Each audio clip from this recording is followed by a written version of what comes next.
They called him a god among men, a sage who had mastered every secret of the divine domain. But gods aren't meant to cough up blood on the floor. Struggling for breath, this so-called divine mage clutches his chest, powerless against the disease that no magic can erase. The world praised him as invincible, but tonight his body betrays him.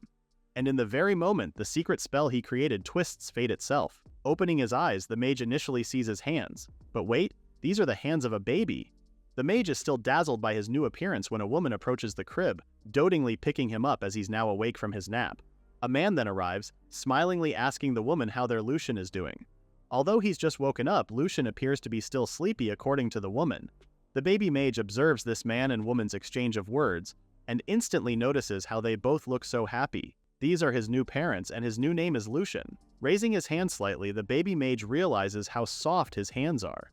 It's totally different from his past life. Before he could delve deeper into his thoughts, another magical being appears upside down in front of Lucien. Alarmed, Lucien frantically waves both his hands in an attempt to warn his parents of the intruder. But the man only laughs this off and tells Lucien his warnings are no good. This man has already made sure Lucien's parents can't see him and can't understand a word that comes out of their baby. Now, for proper introductions. After greeting the sage in his new body and identity as Lucien, the man introduces himself as what humans would call God. Lucien's brow burrow as he questions why this god knows him. The playful god winks at him, divulging he knows everything there is to know about the sage, his regrets, his wishes. God was watching everything unravel in the sage's past life. God was there when the sage was drawing his last few breaths. He was there to see the sage alone and dying, wishing he took on an apprentice in the first place. But still, if he had passed down his knowledge and skills, the sage knew no one would understand. That's why he spent all his time and effort on his own magical research. At that point, the sage never bothered with the criticism he got for being eccentric. The only con to this is that everything, from the first spell down to the last potion, will all vanish with him in his death. Everything he's built would be for nothing. This is why he vowed to live his next life differently. The sage promises to share his knowledge and skills far and wide, contributing to the world of magic. He'll make sure everyone can live a prosperous life through the art of magic. And if he finds someone he loves, he'll get married and have children. But if that's not possible, the sage promises to take on an apprentice this time. The sage's candle appears to have finally met its end. The sad thing about this is that the sage had no one around. To die a lonely death is something he never expected at all. The god saw it all, and as he stares at the sage's body, he strongly agrees with his desire to contribute to the world of magic. Because the god saw the progression of today's magical technology a bit slower than expected, he somehow shares the same sentiment and ambition as the sage. So to ensure that both their wishes come to fruition, the god blesses the sage, in the form of Lucien, to help him along the way. A confused Lucien watches as the god's forefinger touches his forehead. After light emanates through the god's finger, Lucien touches his forehead. He listens while the god explains how Lucien came to seek and master his craft in magic. Lucien was an eccentric and a renegade in the past. This is why he became the mage of the divine domain that even a god couldn't help but acknowledge. The god casually walks towards the door. And as he bids farewell to Lucien, who just became the emissary of the god wishes him the best of luck in his second life. Dumbfounded, Lucien stares at the door. Did that god just use the front door like a normal person? Good thing only one of Lucien's parents caught a glimpse of it opening and closing. Anyways, back to this loving family. The dad starts poking Lucien's cheek. Upon seeing Lucien without any reaction, the dad comments on how quiet their baby is and doesn't even cry at all. But he was so lively moments ago though. The dad even tries cheering Lucien up, calling his son a genius. The mom lovingly coddles Lucien. To her, it doesn't matter what Lucien is as long as he grows healthy and strong.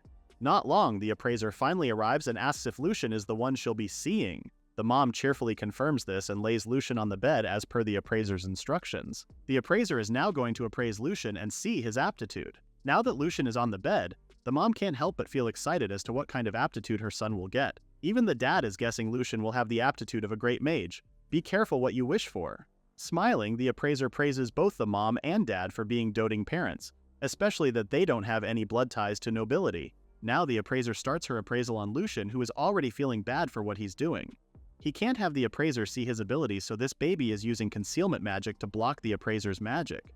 The appraiser now seems confused because she can't see anything clearly. Lucien, on the other hand, tries to use appraisal magic on himself. It's great that the concealment magic is working well on hiding his abilities too. Summoning his stats, a panel appears before Lucien, who immediately clicks to see what magic he can use right now. Apparently there's a lot he can do. space, smithing, enchantment fixation, alchemy, gravity, and God's divine protection. This is to avoid all forms of misfortune. Lucien now understands what the god meant with bestowing him with the blessing. The god made it so Lucien can use all sorts of magic. What Lucien doesn't realize is that he uttered everything out loud, shocking everyone in the room. They just heard Lucien talk, but refusing to believe it. Lucien talks once again, wondering what kind of magic he can use with his body right now. Both his parents rush towards the crib, shocked with what they just heard.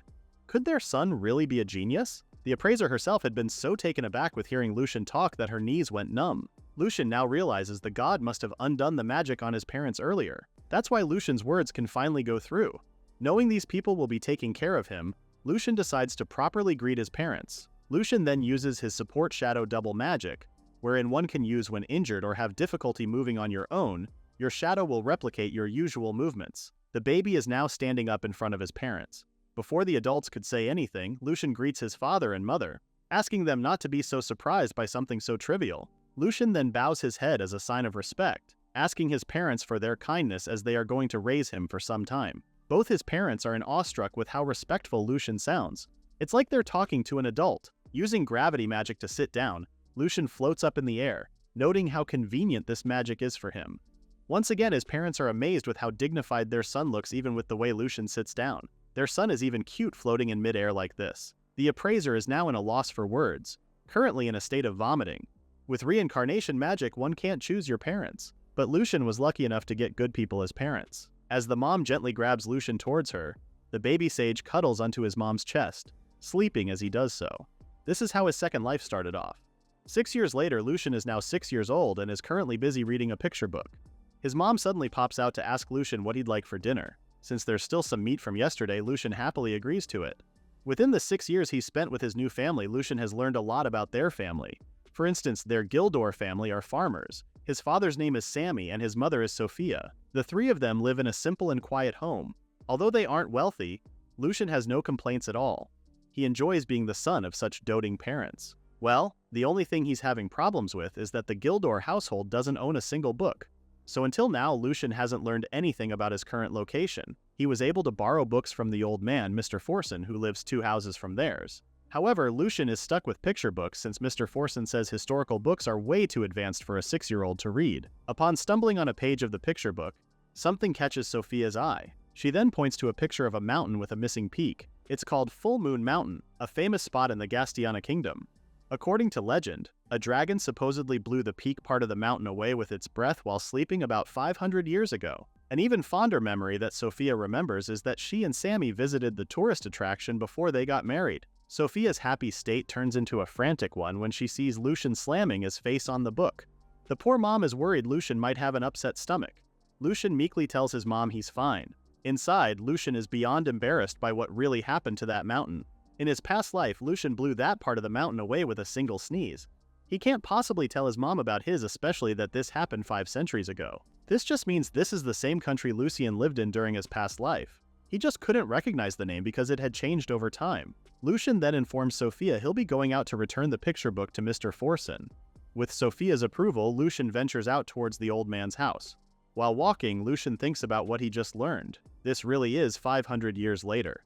He had completely forgotten about that sneeze incident near the royal capital. Lucien doubts he can do that again in his current body. After Lucien's magical appraisal as a baby, he came down with a fever from the backlash and was bedridden. Even with great power, a young body can't handle it all at once. Lucien has been gradually training his body to adjust to his overwhelming magic power. And now that he's already 6-year-old, Lucien will be able to use some advanced spells. Lucien finally reaches Mr. Forson's house. Knocking on the door, Lucien greets the old man as he enters the house with permission. Mr. Forson then spots the book in Lucien's hand and guesses the young boy has already finished reading it. After thanking Mr. Forson for the book, Lucien hands it over to him. The old man then asks the young sage if he had enjoyed the book, to which Lucien awkwardly smiles as he replies he didn't. Mr. Forson laughs it off, thinking the book may be too hard for Lucien to understand. He then turns to the array of books neatly displayed on his shelf, asking Lucien which one would he want to borrow next. Lucien then asks if Mr. Forson had any books about magic. Laughing once more, Mr. Forson shares that he has all sorts of valuable books, but unfortunately, magic books are usually only found in noble households. This doesn't make any sense to Lucien, who lived in an era where every home had a few on their shelves. Suddenly, they are interrupted by the arrival of Anna, Mr. Forson's granddaughter. When Mr. Forson dotingly asks the girl if she wanted to play with him, Anna ignores him and heads straight to Lucien to ask if they could play. Mr. Forson is beyond dismayed with his granddaughter's reaction and is sulking in the corner with a cloud raining on him. He sadly asks Lucien to play with Anna a bit as a thanks for borrowing the book. Both Anna and Lucien then go outside to sit by a tree. Anna then asks Lucien if he's a noble, to which the boy denies. He's the eldest son of a farmer is what he tells Anna. She still doesn't let it go and asks why he was talking to Gramps about magic earlier. This is when Lucien finds another intriguing thing about this era. Anna divulges how only nobles can use magic.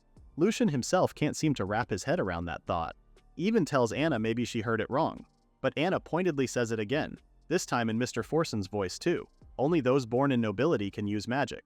Commoners like them couldn't do it even if they stood on their heads. Lucien still doesn't believe this, thinking it might just be because of Mr. Forson's old age, or maybe he was half asleep that time. How can that ring true when magic is supposed to be something anyone can use? Even him, the eldest son of a farmer, is no exception. It's just like how there are no humans who don't breathe. There are no humans who can't use magic too. Crossing his arms, Lucien knows there are differences in what types and level of difficulty people can handle. That was common knowledge in his time. Lucien can't believe how things are very different now. I mean, look at him, he's a son of a farmer and he can use magic just fine. He snaps out of his inner ramblings when Anna calls his attention. The young girl approaches Lucien closely to whisper if she too can learn magic. When Lucien confirms this, Anna yelps in pure joy and asks him to teach her. Lucien then goes into thinking mode, brainstorming which magic is simple enough for a child Anna's age. He then remembers the hand spinner magic. It was simple and a basic technique, so it became pretty popular among children in Lucien's time. Opening his palm, Lucien summons a gust of swirling wind on it and shows it to Anna, who's very much amazed. When she asks on how Lucien did it, the young sage happily obliges on teaching her.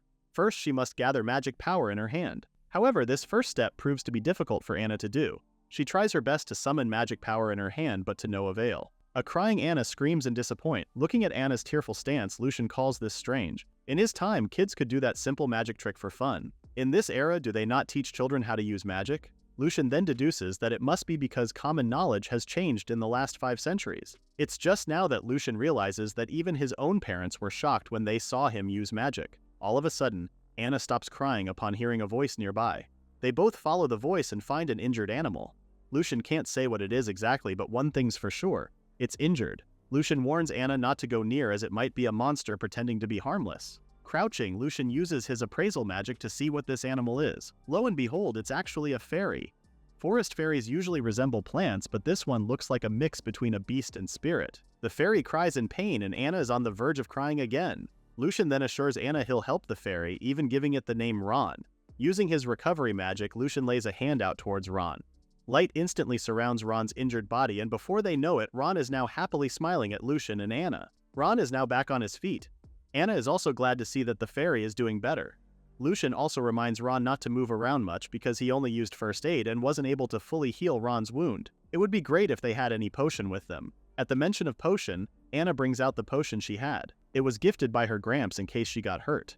Anna's a really spoiled grandchild. Inspecting the potion, Lucien notes its cloudy appearance. This just means the quality isn't that great. Even if he gave it to Ron, it won't do much. Their attention is suddenly reverted to a horde of men chasing after a death boar. It's not looking good for both Anna and Lucien when the death boar is heading their way. Its monstrous tusks and angry demeanor is coming straight at them. But Anna is that scared, she's basically glued to the ground. This leaves Lucien no other choice but to use magic to defend themselves. Touching a small growing branch, Lucien uses material composition change and form change to turn the small plant into a humongous tree. Now that the tree has managed to block the death boar's impending attack, Lucien flicks his fingers to use Ignite, summoning a raging fire on the boar. The men watch in pure shock as the death boar has now turned into charcoal in an instant. They soon realize who Lucien is, the son of a Gildor farmer.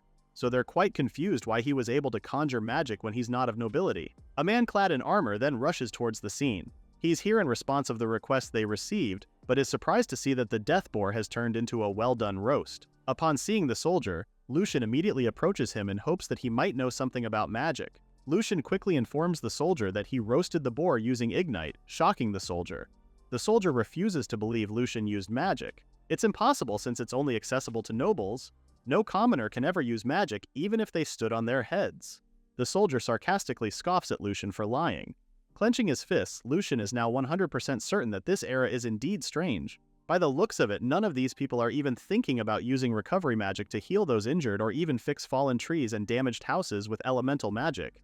In the 500 years since Lucien died, what exactly happened to the world? Lucien is in deep thought, thinking of all the possible answers to his question. Anna suddenly comes running towards him with Ron, thanking the young sage for saving her. With eyes glittering with excitement, Anna tells Lucien how amazing magic is. She cheerfully recalls how the wood went whoosh and the fire went fwoosh. It was so cool to a child like Anna who wants to be able to use magic like Lucien too. With Anna's proclamation, Lucien realizes this is what the god mentioned when he was a baby. The progress of the magical technology in this era is slower than expected. It has the god concerned. Patting Anna's head, Lucien promises she'll be able to do so if she puts in the hard work and the will to improve. Magic is supposed to be something anyone can use. So why can't people here manage to conjure even the basic anymore? There's a lot Lucien doesn't understand. Only nobles can use magic. Commoners can't use it. Although he is plagued with questions, Lucien refuses to accept the state of modern magic now. All those preconceptions along with this reality and these fixed ideas will all be overturned by Lucien. With his strong will, Lucien vows to create a world where everyone can learn magic, so that all people can live better lives. Recalling his past, Lucien used to scribble in the air all thanks to magic. People would comment on it being a usual thing the sage does every day. Lucien's always enthusiastic that he always scribbles all those magic symbols everywhere he went. So that's exactly what he does today. Gathering magic at his fingertips and writing directly into the air, Lucien begins his magical note-taking.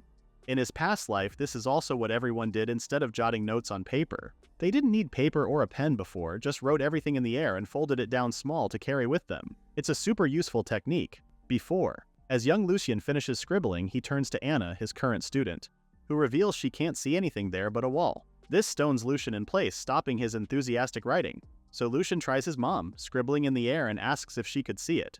But Sophia only smiles at her son, asking if Lucien is doing a new kind of dance. Lucien still isn't convinced and goes to his dad. Unfortunately, Sammy can't see the magical writing as well, and even asks if Lucien wrote "I love you, Dad" in the air. In despair, Lucien stops writing all at once. He is extremely baffled by the fact that no one can see the magic symbols except for him. After the death boar incident the other day, Lucien already confirmed the magic technology of this era hasn't advanced at all. It's actually regressed. Later that night, Lucien can't sleep thinking of this dilemma he's facing. It's bad enough these people believe only nobles can use magic. Even if he tries teaching them his techniques, they still wouldn't understand.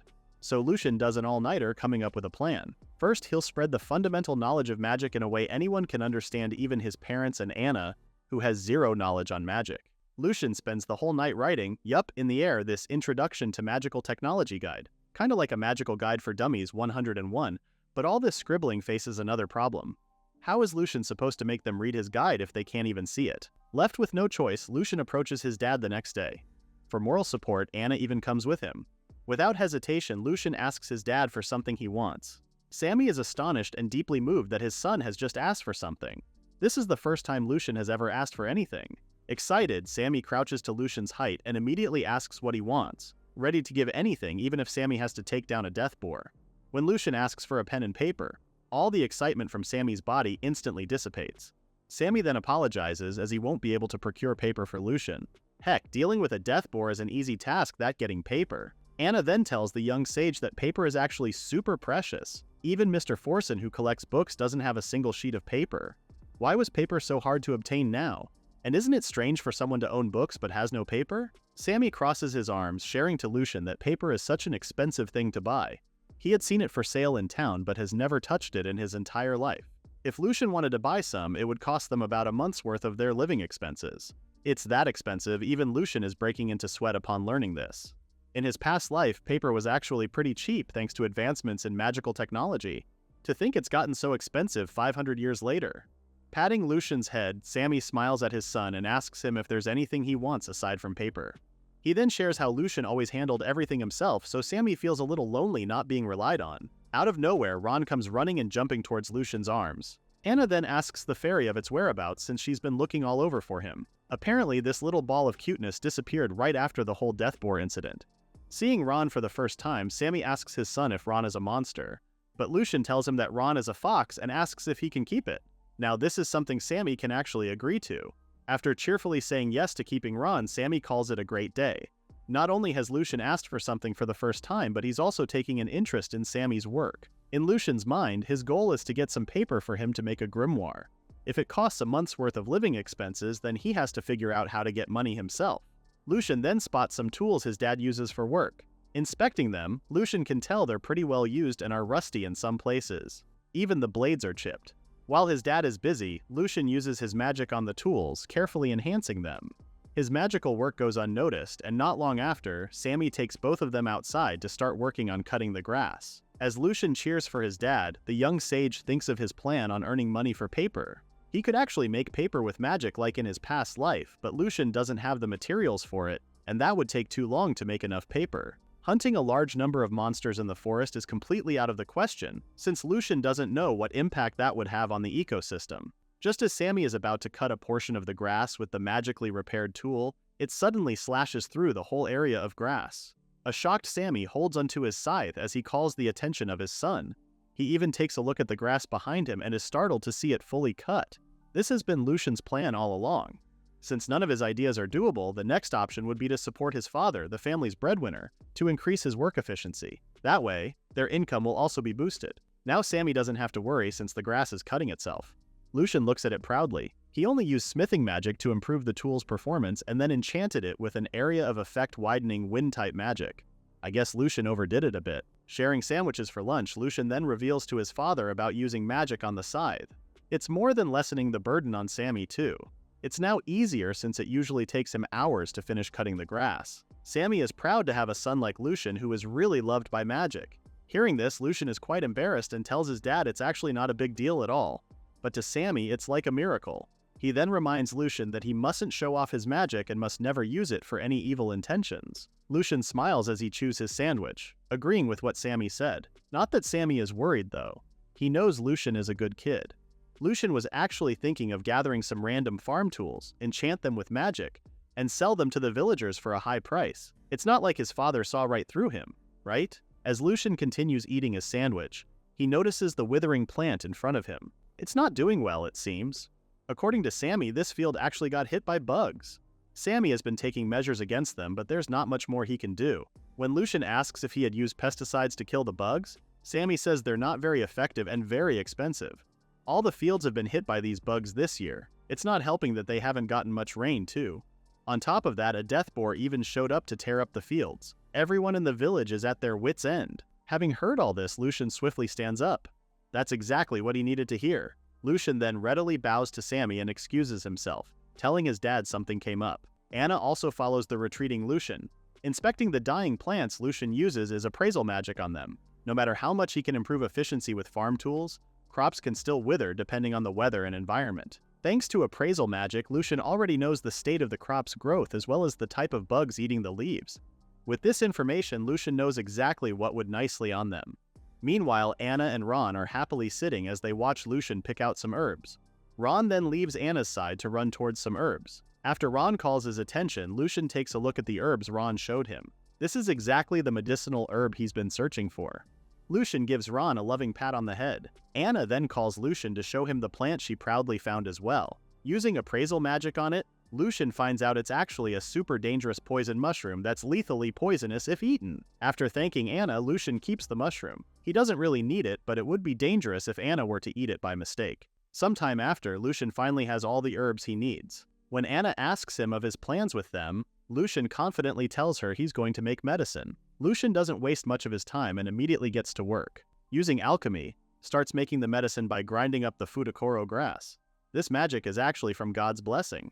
Pretty convenient too. After grinding and mixing it with water, Lucien continues to stir it just like the guide said. He always thought making medicine would be a more complex process. Suddenly, the concoction bursts a blinding light. The medicine is now complete. This is a crop-nurturing potion which is an insect repellent and promotes growth too. After a week, Sammy happily informs Lucien that the medicine he made is amazing. Sammy has only used it on a small part of the field so far, but the crops there are growing so much faster and better. It's like they were never wilting in the first place. Lucien is happy to hear that it's working and can't wait for the plans to bear good fruit. Suddenly, a swarm of farmers arrive to ask Lucien if A could share some of the medicine with them too. They all saw Sammy's field and want their crops to be rid of pests as well. Staring at them, Lucien realizes how his life is different now. In his past life, he has only pursued magical techniques and wasn't the type to go out of his way to make something for others. But seeing all the people's happy faces enjoying something he made feels pretty great. Of course, the young sage shared his medicine with everyone. A while after, Lucien tries on the sling bag his dad gave him. It's an old carrying pouch, but it looks like the perfect fit for Lucien. Meanwhile, Sophia is looking rather worried about sending Lucien into town all by himself. Both his parents have contrasting reactions. While Sammy readily agreed to Lucien going to town, Sophia had been worried even with Sammy's reassurance that their son will be alright. Besides, Lucien could just use his magic and go boom if something happens. Not really helping Sophia's nerves too. Before Lucien leaves, Sammy hands him a bag of money. Everyone in the village chipped in so Lucien could buy the paper he wanted. They all said it's a thank you gift because his medicine worked so well. The money should be enough to buy a paper and a pen. Sammy then reminds his son to be careful not to lose the money. It's not like the villagers have a lot of money to spare. Yet here they were, giving Lucien this much. Smiling, Lucien thanks both his parents. Sophia also instructs Lucien not to go off with strangers and come straight home once he's done with his errands. Giving him a tight hug, Sophia tells Lucien he's still their precious child no matter how amazing his magic is. Bidding his parents goodbye, Lucien ventures out towards town. It's a 2-hour walk to town for a kid like him. It's a good thing he's no ordinary one. Using gravity and wind magic, Lucien begins hovering mid-air with Ron. Controlling his posture with wind magic is a bit tricky though, but with practice, he'll get the hang of it. At this rate, Lucien will be in town in no time as well. Meanwhile, a butler asks a nobleman of the name McLean if something's wrong. The man shares how he felt like the spirits are unsettled just now. Dismissing this feeling, McLean tells his butler they'll be going to town now.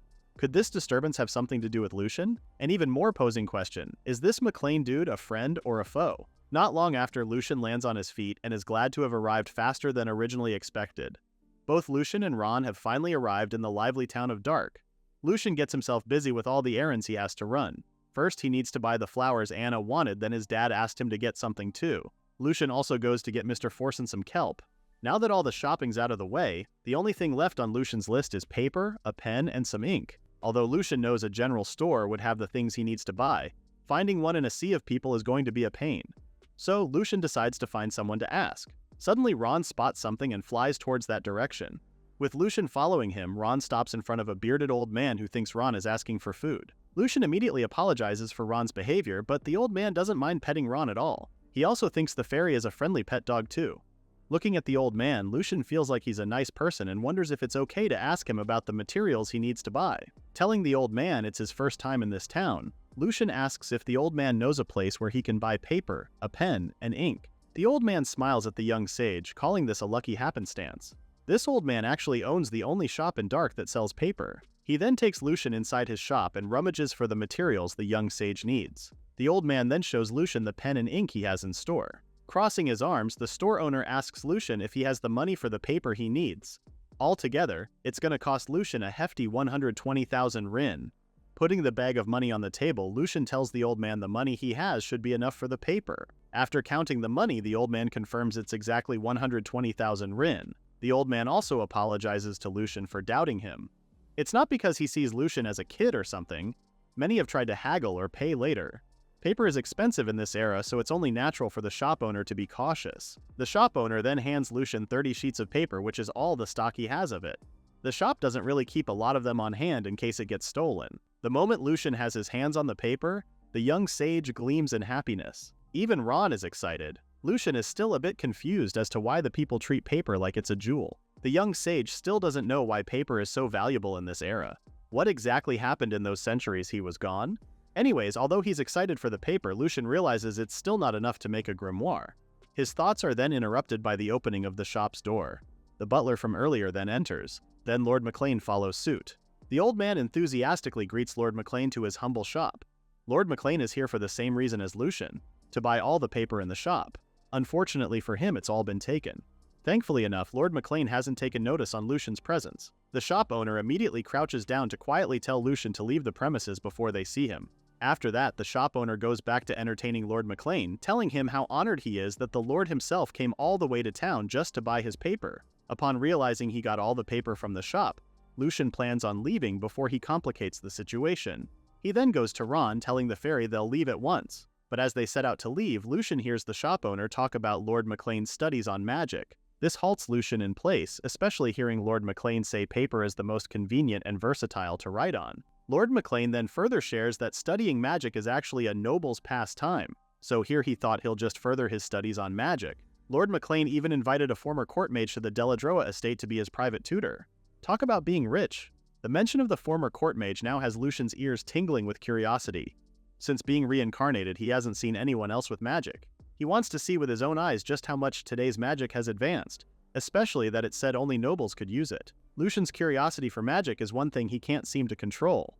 So, when Lord McLean finds out there's no more paper to be sold, Lucien raises his hand and reveals he's the one who bought it. This shocks the shop owner, who thought Lucien had already left. The young sage does apologize, saying there was something that piqued his interest. Lord McLean wastes no time and asks Lucien to sell the paper to him, double the price. Of course, the lord won't ask for Lucien to hand it over since he is a lord and the house of Deladroa would be put to shame. Lucien refuses the lord's offer, saying he needs the paper too. He won't sell it no matter the price the lord offers. The shop owner then intervenes. This is a noble after all. Lucien then reveals what he wants isn't money but to see Lord McLean's magic. The shop owner is surprised to see Lucien more excited than he was before with the paper too. Laughing, Lord McLean agrees to Lucien's request. He even quotes the court mage who once said, "In the Aigle region, there is a McLean." Venturing outside, a crowd has gathered to see Lord McLean show off his magic. For some people, this will be the first time they'll be seeing magic. The butler approaches Lord McLean first, telling the lord to take it easy since his opponent is only a child. The lord brazenly says he's only here to surprise Lucien a bit. Yeah, good luck with that. In his mind, Lucien is very excited as well. He's finally going to see someone else's magic. Bowing down, Lucien shows Lord McLean his respect for the lord. Enjoying the young sage's attention, Lord McLean sulks this in and harnesses his magic power.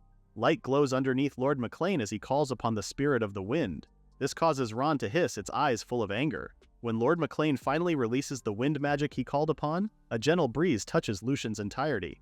While everyone praises the lord for such cool magic, Lucien's once excited face bears no emotion now. A laughing McLean sees Lucien's expression as a sign of amazement, like too speechless to say anything, kind of amazed. He then rests an arm on Ron, who's sitting atop Lucien's head. The lord believes Lucien just witnessed the boundless magic of a McLean firsthand, and this will be etched on the young sage's memory for a lifetime. What Lord McLean doesn't know is that inside Lucien's head, he's having a frustrated conversation with his inner thoughts. I mean, Lucien #1 is really disappointed with what he just witnessed. What was that exactly? That was what Lord McLean called wind. That was merely a gentle breeze. Lucina #2 was also looking forward to seeing how Noble's magic had advanced, but that chant and magic said otherwise. Crossing his arms, Lucien #3 can't believe Lord McLean used spirit magic. The utter disappointment is oozing from Lucien. Spirit magic is a type of magic where you use chants and magic circles to call upon spirits and borrow their power as the price to activate it. In Lucien's previous life, he had doubts about spirit magic. Is it truly necessary to use spirits in order for humans to use magic? Everyone just assumes that's how it worked, but is it really true? Looking at his hands, Lucien had believed humans can harness magic on their own without needing to call upon the spirits. He would know because he did it himself. Concentrating on his hands, Lucien was able to make fire without calling the spirits. This solidified his theory. Humans can really use magic without spirits. Lucien had proved the spirit unnecessity theory. This new discovery did receive backlash and doubts, but there were those who were interested. But before Lucien could spread this new magical discovery, he lost his life to an incurable disease. Lucien really thought someone else would have carried out his research and made spirit magic obsolete.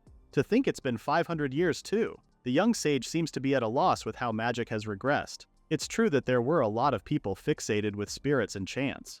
Was it all just dismissed and forgotten as ramblings of a stubborn, eccentric, shut-in sage? Lucien snaps back to reality when he hears Lord McLean laughing and asking him if the sight of the Lord's magic had made him wet himself. He even asked the crowd to give Lucien a fresh pair of underwear. This mockery doesn't sit well with Lucien, who's now adamant on showing Lord McLean the kind of magic that requires no spirits and chants. Lifting his hand, Lucien summons wind magic without even uttering a single word. The pile of wooden boxes behind Lord McLean stumbled as Lucien continues to grow his magic. Not long after, the wind grew bigger and harsher, surprising both Lord McLean and his butler. Soon the pressure of the wind is beyond their control that Lord McLean loses his balance. Lucien then slowly makes a fist out of his hand so the wind could slowly die down. That was the first step of wind pressure magic, wind. Lord McLean is utterly in disbelief with what he just saw and heard. Wind magic that powerful? There's no way it could be that powerful without calling upon the spirits. Because of the wind Lucien conjured, he didn't see Ron being swept away by the pressure as well. The poor fairy is profoundly terrified being in the air. Good thing Lucien is able to catch him on time. Lord McLean is still shocked from the events earlier. And as he watches Lucien coddle Ron, the Lord now questions who this young boy really is. So the Lord decides to take Lucien back to his estate. While in the carriage, both Lucien and Lord McLean talk about magic. With crossed arms, Lord McLean shares that the only magic he knows of is activated by calling upon the spirits in exchange for magical power. For someone like him who studies magic, this is common knowledge. When Lord McLean tells the young sage that his magic is completely different from he's studying, Lucien only confirms the Lord is definitely right. In Lucien's mind, he apologizes to his mom for going home late. He promised he'd go straight home after his errands after all. Guess that's not going according to plan since Lord McLean basically took him earlier, interested with the magic Lucien had shown. Lucien already knows Lord McLean had studied magic as a noble's pastime. But it's only now that the young sage realizes it's just now that Lord McLean decided to further his studies and relearn magic from scratch. Lucien can't really judge the Lord for his ambition and drive. He can't dismiss the Lord's effort and desire in learning magic as well. The butler then calls Lucien's attention, apologizing on behalf of Lord McLean's rudeness earlier. Teary-eyed, the butler shares how Lord McLean is a truly wonderful master but often gets excited like a child the moment magic is involved. This embarrasses Lord McLean, who immediately asks his butler to stop saying nonsense. Well, Lord McLean can't help it. After all, he loves seeing and using magic. That's why he was so shocked to see Lucien's magic. At the same time, his heart was soaring with excitement. To think there's a kind of magic one can use without calling the spirits or chanting spells? Lord McLean's face gleams as he expresses how much he wants to use this type of magic too. Looking at the Lord, Lucien can really tell he loves magic so much. Now Lucien asks Lord McLean about the knowledge that only nobles can use magic. When he asks as to why this is so, Lord McLean answers with one word: bloodline. Lord McLean has been taught that blood tide determine one's talent for magic. A specific bloodline is needed to use magic. This saddens Lucien. This thinking seems so arbitrary. Do these people want to keep magic exclusive to the nobility so badly? But one does not need a specific bloodline for magic. Lucien himself is proof of that. The only explanation Lord McLean could think of is that Lucien is a secret child of a noble. But this isn't possible since Lucien knows he is the only son of a normal farmer. The butler also guesses Lucien could be an incarnation of a great spirit, to which Lucien also denies. He is in fact a normal child with parents. Why is magic only inclusive to nobles when it is absolutely free for everyone? Even the people I see right now could all use magic if they just learned how. Back then, Lucien studied magic so hard he even came up with various perspectives and ways of thinking about it. He even had different approaches to it. When his studies took a sudden halt, there were people, even children, who gave him various ideas. Technology progresses further when many different people contribute their ideas rather just a select few. To think after 500 years the world has become the complete opposite of what he initially expected. In order for Lucien to pass his knowledge and help magic technology develop today, he needs to do something about this close-minded way of thinking about magic. Everyone should know that anyone can use magic if they just learn it. They finally arrive at Lord McLean's estate. The butler immediately goes to fetch the Lord's teacher while Lord McLean asks Lucien to tell the same story he did earlier. Since Lord McLean's inexperienced with regards to magic, he's not really one to pass judgment on the young sage. Lucien agrees, remembering the mention of Lord McLean's teacher who happens to be a former court mage. He then asks what kind of person the Lord's teacher is. With a smile on his face, Lord McLean shares that his teacher is a magical genius who became a court mage at the youngest age in history. Meanwhile, the butler has arrived at the teacher's room. He tells the teacher about Lord McLean's summoning. Lo and behold, the teacher they highly speak of is actually a young girl named Sorrel Melislan. Will she be able to understand Lucien's story? Or will this girl plot against our hero? While McLean and Lucien wait for Sorrel, the Lord had his people to prepare for some tea and snacks. Until his teacher arrives, McLean asks Lucien and Ron to make themselves comfortable. Both Lucien and Ron look at the sweets with twinkling eyes. What else do they expect from a noble? It's probably the first time Lucien has seen such fancy sweets in the 6 years he's been reincarnated. Upon seeing Lucien's reaction, McLean explains how he has a really sweet tooth, so there's plenty of the pastries every tea time. With McLean's go signal, Lucien and Ron take one to eat and are instantly hit by the amazingly delicious flavor. Ron is way too excited about the pastries that he dives into a full frenzied pastry-eating machine. A worried Lucien stares at Ron the whole time. Is it okay for a fairy like Ron to eat something like this at all? Lucien's attention is then diverted by a knock on the door. The butler has returned with Sorrel. Entering the room, Lucien looks at Sorrel, the girl said to be the youngest former court mage in history. Sorrel's whole demeanor screams friendly and girly all the way. She introduces herself to McLean and immediately asks the Lord about his questions about magic. McLean politely asks for Sorrel's opinion on the matter regarding Lucien, something McLean can't pass judgment on his own. Since Sorrel's been studying and using magic for a long time, plus she's a former court mage, it should be up her alley. Staring at the two, Lucien believes this girl is about 14 or 15, younger than he expected her to be. But the part he's more curious about is that she's a former court mage. This means she should know more about magic than McLean, right? There are a lot of questions swirling in Lucian's mind, especially about modern magic. Lucian can't really hear McLean and Sorrel's conversation. Judging by the looks of it, McLean is in the middle of explaining Lucian's existence to her. And now, Sorrel glimpses at Lucian with disdain before turning to McLean to tell the Lord not to believe such nonsense. Crossing her arms, Sorrel points out that magic cannot be activated without spirits. What McLean could have seen must be some kind of magic trick or fake. Hearing this has Lucian's brows furrow. What did this girl just say? McLean is a bit confused. A child wouldn't go out of his way just to do that to him, right? Sorrel's still convinced this is some kind of joke likely to curry favor with McLean since he's so fond of magic. Using a child like Lucian is the perfect way to lower McLean's guard, a common tactic among swindlers. Now McLean is in thinking mode.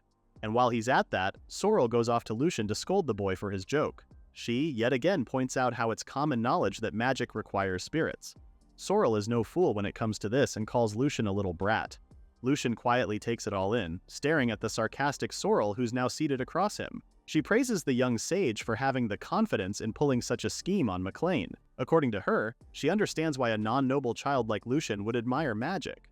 Grabbing a cookie, Sorrel tells Lucian to apologize properly and she'll consider showing him some real magic. Lucian still takes this all in and watches Sorrel take a big bite of the cookie, only to be dismayed with how hard it is. Not just dry or overbaked kind of hard, it's literally as hard as a rock. Now Lucian is in the mood to speak and tells Sorrel that a former court mage like her isn't anything special. Grabbing a cookie, Lucian smilingly points out how Sorrel was naive enough to eat a cookie without seeing through a hardening spell. Sorrel then inspects the cookie up close, a bit confused with what Lucian had said. This makes a perfect opportunity for Lucian to joke about Sorrel not knowing a hardening spell, something that's supposed to be a basic earth element spell. That actually got to Sorrel a bit, since she does know at least that much. But she never thought a hardening spell could make a cookie this hard. Still, after showing Sorrel his magic, the girl refuses to believe Lucian and calls this another one of his tricks. She pointedly accuses Lucian of swapping her cookie with another one made of stone. Sorrel gets some tea, scolding Lucian to stop with his ridiculous pranks. As soon as Sorrel has the teacup close to her mouth, it suddenly erupts in the air because of Lucian's ignite spell. Looking at her teacup, Sorrel is surprised to see it empty. The tea has completely evaporated. Before she could say anything else, Sorrel suddenly floats up in the air. She struggles to keep her skirt down while yelling for Lucian to explain what's happening. The young sage casually tells her it's just gravity magic. Because Sorrel has called his spells mere magic tricks, he figured this should be proof enough that his magic is legit. In distress, Sorrel now admits that making someone float is impossible to be a joke and that she believes Lucian now. She then pleads to be put down at once. Now in the comforts of a chair, Sorrel divulges she was too surprised to notice with the cookie and tea, but she certainly did feel the flow of magical power controlling gravy. It still doesn't make sense to Sorrel how Lucian's magic doesn't use incantations to call upon spirits or use magic circles.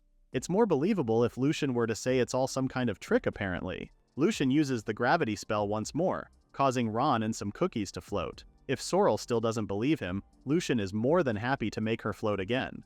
Maybe this time he could make her spin. Sorrel quickly negates this, saying what happened was more than enough for her to believe it's not a magic trick or a scam. When Lucian asks for her apology, Sorrel immediately tells him she's sorry.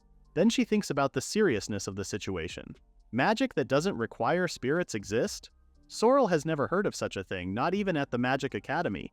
The Magic Academy is a school specializing in magic with branches in each region of the Gastiana Kingdom. There are 5 in total, and it seems everyone attends one. McLean himself will go there someday too. Now Lucian knows where the root of all evil is. This so-called academies are where lies about sprit magic is being spread. Lucian then expresses he wants to attend the academy as well. Both McLean and Sorrel look at each other. One of them then asks Lucian if he was really born and is raised in an ordinary village. After Lucian confirms this, Sorrel tells him it might be difficult for him to get in since only those with blood ties to the nobility are able to attend the academy. Sorrel herself has seen it happen way too often at the academy. Anyone without noble blood were judged to have no talent for magic, thus turned away at the gates. However, McLean remembers a rumor he heard. In the past, there was a girl who showed wonderful talent for magic, but that child was a daughter of a merchant. Originally, she shouldn't have had the qualifications to attend the academy, but she was allowed to do so as a special exception. Her magical talent would have been a great loss if they turned her away. The punchline is that after looking into it, the girl turned out to be a distant relative of a noble. In any case, the merchant's daughter was then given permission to attend the academy. McLean still highlights how this is all based on rumors, so he doesn't really know how credible it is. After hearing this, Lucien still thinks he has hope to attend the academy even though he's just a villager. Sorrel wouldn't mind writing him a recommendation letter as well. That is, if he apologizes for his pranks earlier. Seems like this former court mage can hold a grudge tightly. So, Lucien bows and sincerely apologizes for playing a prank on Sorrel, who's happily absorbing the attention. Of course, she forgives the boy. A smiling Lucien then thanks Sorrel, even calling her Wonnie-chan, which does wonders to her. Acting all meek won't work on Sorrel, but she does ask Lucien to call her Wonnie-chan one more time, to which he gladly obliges to. Sipping his tea, McLean is happy to see these two getting along rather well. Not long after, his eyes turn serious, like he's remembering something he wanted to ask Lucien earlier. Aside from the plan on attending academy, McLean asks the young sage to consider becoming the exclusive mage of House Deladea. While Lucien is confused with what this meant, Sorrel is very much surprised and excited for him. McLean then explains to Lucien that being an exclusive mage is similar to a role of his advisor. The Lord wants to get Lucien's opinion on a magical standpoint, just like becoming a court mage for a noble family. Sorrel then chimes in, telling Lucien that becoming an exclusive mage is a great honor. It's also completely different from being hired as a private tutor like Sorrel. It's also proudly ranked #1 for dream jobs at the academy. McLean warmly smiles, his eyes twinkling as he expresses his love for magic. He loves everything about it, watching it, using it, studying it. He breathes everything and anything related to magic. He then recalls the happy memories he has at the academy. The things McLean has learned there were something he always used to show off to his late mother. However, McLean's mom was a commoner. McLean's father fell in love at first sight with her and pushed through everyone's opposition to marry her. There was a time when McLean was still a kid. He had gone home from the academy and he was rushing towards his mother to tell her about their lesson about chants. His mother was very proud of McLean, who told her about a simple spell you can chant in order to use magic. McLean was so excited to let his mom use it too. Unfortunately, McLean's mom gently tells him she couldn't. McLean recalls the exact words coming out of her mouth that day. She told him she didn't have a single drop of noble blood in her, thus preventing her from using or learning magic. With despondent eyes, McLean shares how he'll always remember her words and the sad look on her face as she said them. A few years later, McLean's mom passed away, and although he can't bring back her smile, McLean hopes that Lucien is right, that one can truly use magic without blood ties or incantations. Lucien is very much confident to confirm this. He is, after all, a son of a farmer and not a noble. He doesn't even use incantations to use magic for Pete's sake. If everyone learns the right knowledge, anyone will be able to use magic, and people with all sorts of ideas will emerge. The magical techniques that are said to be common knowledge will soon be a thing of the past, and a new type of magic will be born. One that will surely make this world a richer place to live in. This is the world Lucien's past self dreamt of, and it's the world his current self is aiming for. Lucien then expresses this dream of his, to help create that kind of world. But first, he needs to enroll into the academy and learn everything he can about spirit magic. This has McLean smiling like a proud brother while Sorrel is quietly teary-eyed as she's moved with Lucien's determination. The young sage is somehow worried with Sorrel's reaction, asking if the hardened cookie from earlier had caused her tooth to ache. As she wipes her tears, Sorrel tells Lucien she's just so moved upon hearing Lucien and McLean's conversation. So she stands up and puts her hands on Lucien's shoulders to tell the young sage she'll take responsibility in writing him a recommendation to the academy. Although she doesn't really know how effective that might be, Sorrel will still risk it. McLean thinks it'll do wonders though. She is a former court mage after all. Her recommendation letter is sure to help Lucien. Now that that's all discussed, Lucien best be going so he could explain everything to his parents. It's gotten pretty late too and they must be worried sick. The butler then asks Lucien his address so they could take him home by carriage. But at the mention of Neltelem village, everyone is surprised. Lucien's home is apparently a long ride even by carriage. Still, they'll take him home. McLean will even go with them so he could properly apologize to Lucien's parents, while Sorrel will speed up the carriage using wind magic. Lucien then interrupts their conversation to tell them they don't need to trouble themselves because he'll go home on his own. Now everyone's speechless. They walk Lucien outside and see him off. They're all staring at him in wonder as he flies up the sky. The moment he stepped out of the estate, Lucien had used his float magic and was gone with a whoosh. Pretty snazzy compared to a carriage, huh? What's even more exciting about this whole thing is that knowledge about magic is about to change. McLean can't wait to see that happen. He must prepare for Lucien's transfer to academy too. But before that, the butler reminds him of the many responsibilities he needs to face. Sorrel is staring up in the sky with a warm smile. Then she closes her eyes and clasps her hands to conjure wind magic. As she concentrates on it, McLean asks her what she was saying and doing, to which she blushingly denies. On the way home, Ron has fallen asleep and is even sleep-talking. While Ron snuggles up to Lucien's chest, the young sage thinks about the Magic Academy. In his previous era, nobles hired mages to learn magic individually. But in today's era, there's a convenient educational institution called an academy. It's highly likely to be the root of all evil, spreading old-fashioned spirit magic. In Lucien's mind, they're pure evil. Thinking about it, if Lucien can really enter the academy, he'll first have to take a good look at the classes they teach. Still, Lucien's very much curious with what kind of place an academy is. After all, it's been 500 years into the future. Meanwhile, at the academy, a short-haired girl is seated on a bench while writing something on her notebook. Suddenly, a boy approached her to tell her they need to head home now. Will these people become friends with Lucien soon? A few days after they've returned from McLean's estate, Lucien notices Ron's current physical appearance. The fairy seems to have gotten bigger or something. Lucien initially thought it was just Ron's fur getting fluffier, but he's been feeling heavy on his shoulder lately. Using his appraisal magic, Lucien finds out that Ron has significantly deviated from a healthy weight. Now Ron has to get some exercise in to lose some weight. Lucien then blames all the sweets Ron had at McLean's estate. With Lucien's persistence, Ron is subjected to a series of exercise, sit-ups, push-ups, running. After that, Lucien's pretty happy with the sweat they've worked up. But now, Ron seems to be a lot bigger than before they exercised, and heavier too. Using appraisal magic once more, Lucien finds out Ron's fats have turned into muscle. So everything now is just pure muscle.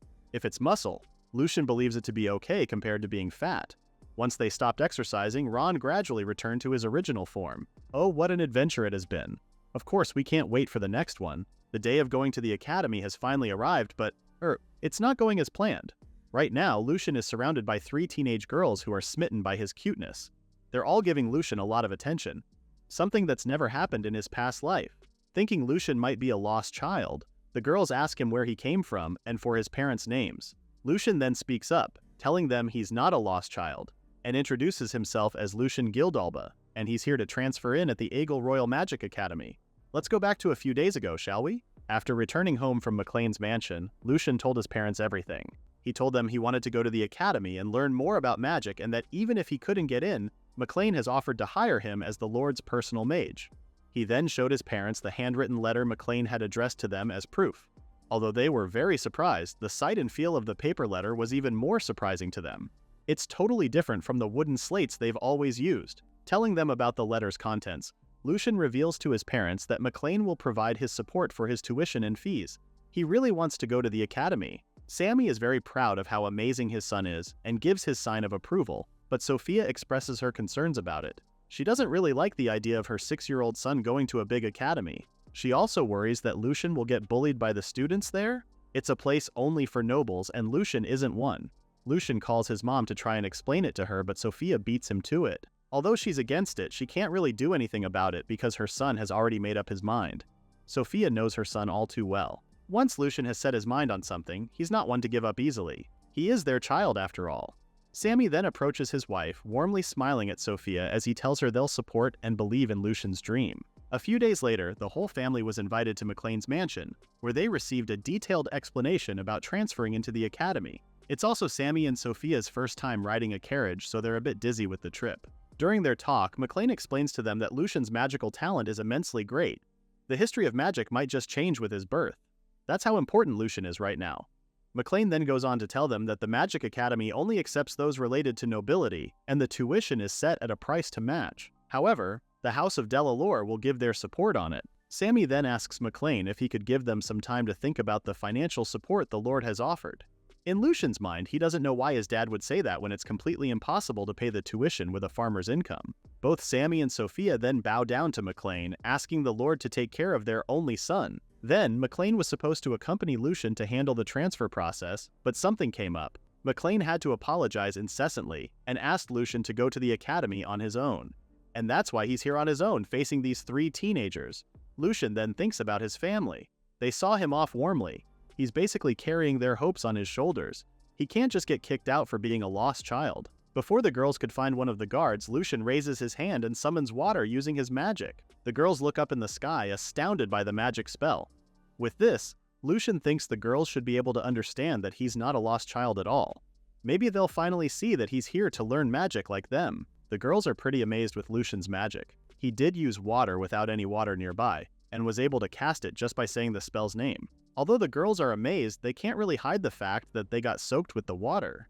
This has Lucien thinking, It was never his intention to leave these girls soaking wet, so without further notice, he lifts his hand again to summon wind. In an instant, the girls are completely dry. To think Lucien can use his two elements at once. Now the girls think this young boy could be some kind of prodigy, to which Lucien calls an exaggeration. But the girls believe he is, since he just used magic from two different elements. That's a pretty big deal because not everyone can do that. Normally, people can only use one element. Hearing this, Lucien's ears begin to tingle with anger. Who ingrained such falsehood into everyone? There might be affinities and weaknesses, but there's no way there's a limit to the elements one can use. Now Lucien overthinks everything. He can't just leave this magic academy to its own devices. He needs to enroll quickly and see what else this institution is teaching. The short-haired girl then reminds Lucien not to suddenly use magic on other people. She already understands Lucien's here to study magic, but it's kinda inappropriate to bombard someone with water. Seeing that it does make sense, Lucien bows down to apologize, to which the girls call him a good boy for doing so. Later on, the short-haired girl volunteers to take Lucien to the teacher's office and also introduces herself as Irina. The other two girls had other things to do, so they left Irina with Lucien. Because the walk to the teacher's office is a bit of a walk, Irina hands Lucien some apple juice. She also has orange juice too, just in case Lucien gets thirsty on the way there. The young sage tries turning it down, but he eventually takes the apple juice. Lucien says he doesn't have a choice since his tongue has a child's palate. After a few sips, Lucien actually likes the moderate sweetness and faint acidity this apple juice offers. The two soon arrives at Teacher Gertz's office. Irina excitingly shares to him about bringing the amazing boy who wants to transfer in. Seeing Irina's excitement, Teacher Gertz's guesses the boy must be recommendation they received from the House of Della Delore. A child is not what Teacher Gertz expected. Lucien then introduces himself and presents the money for his tuition fee. When Teacher Gertz asks about Sammy's noble rank, Lucien honestly answers him that his father doesn't have one. This doesn't really surprise Teacher Gertz since this has been common these days. Apparently, for the entrance requirement of being related to a noble, a distant relation is fine. Therefore, Lucien's father doesn't need to be a noble himself. That's not really what Lucien meant with his answer earlier, but luck may be on his side as Teacher Gertz clearly misunderstood his answer. Teacher Gertz then asks Lucien to fill out a piece of paper that includes name, age, birthplace, parents' lineage, and any experience learning magic. The problem now is Lucien doesn't know his parents' lineage.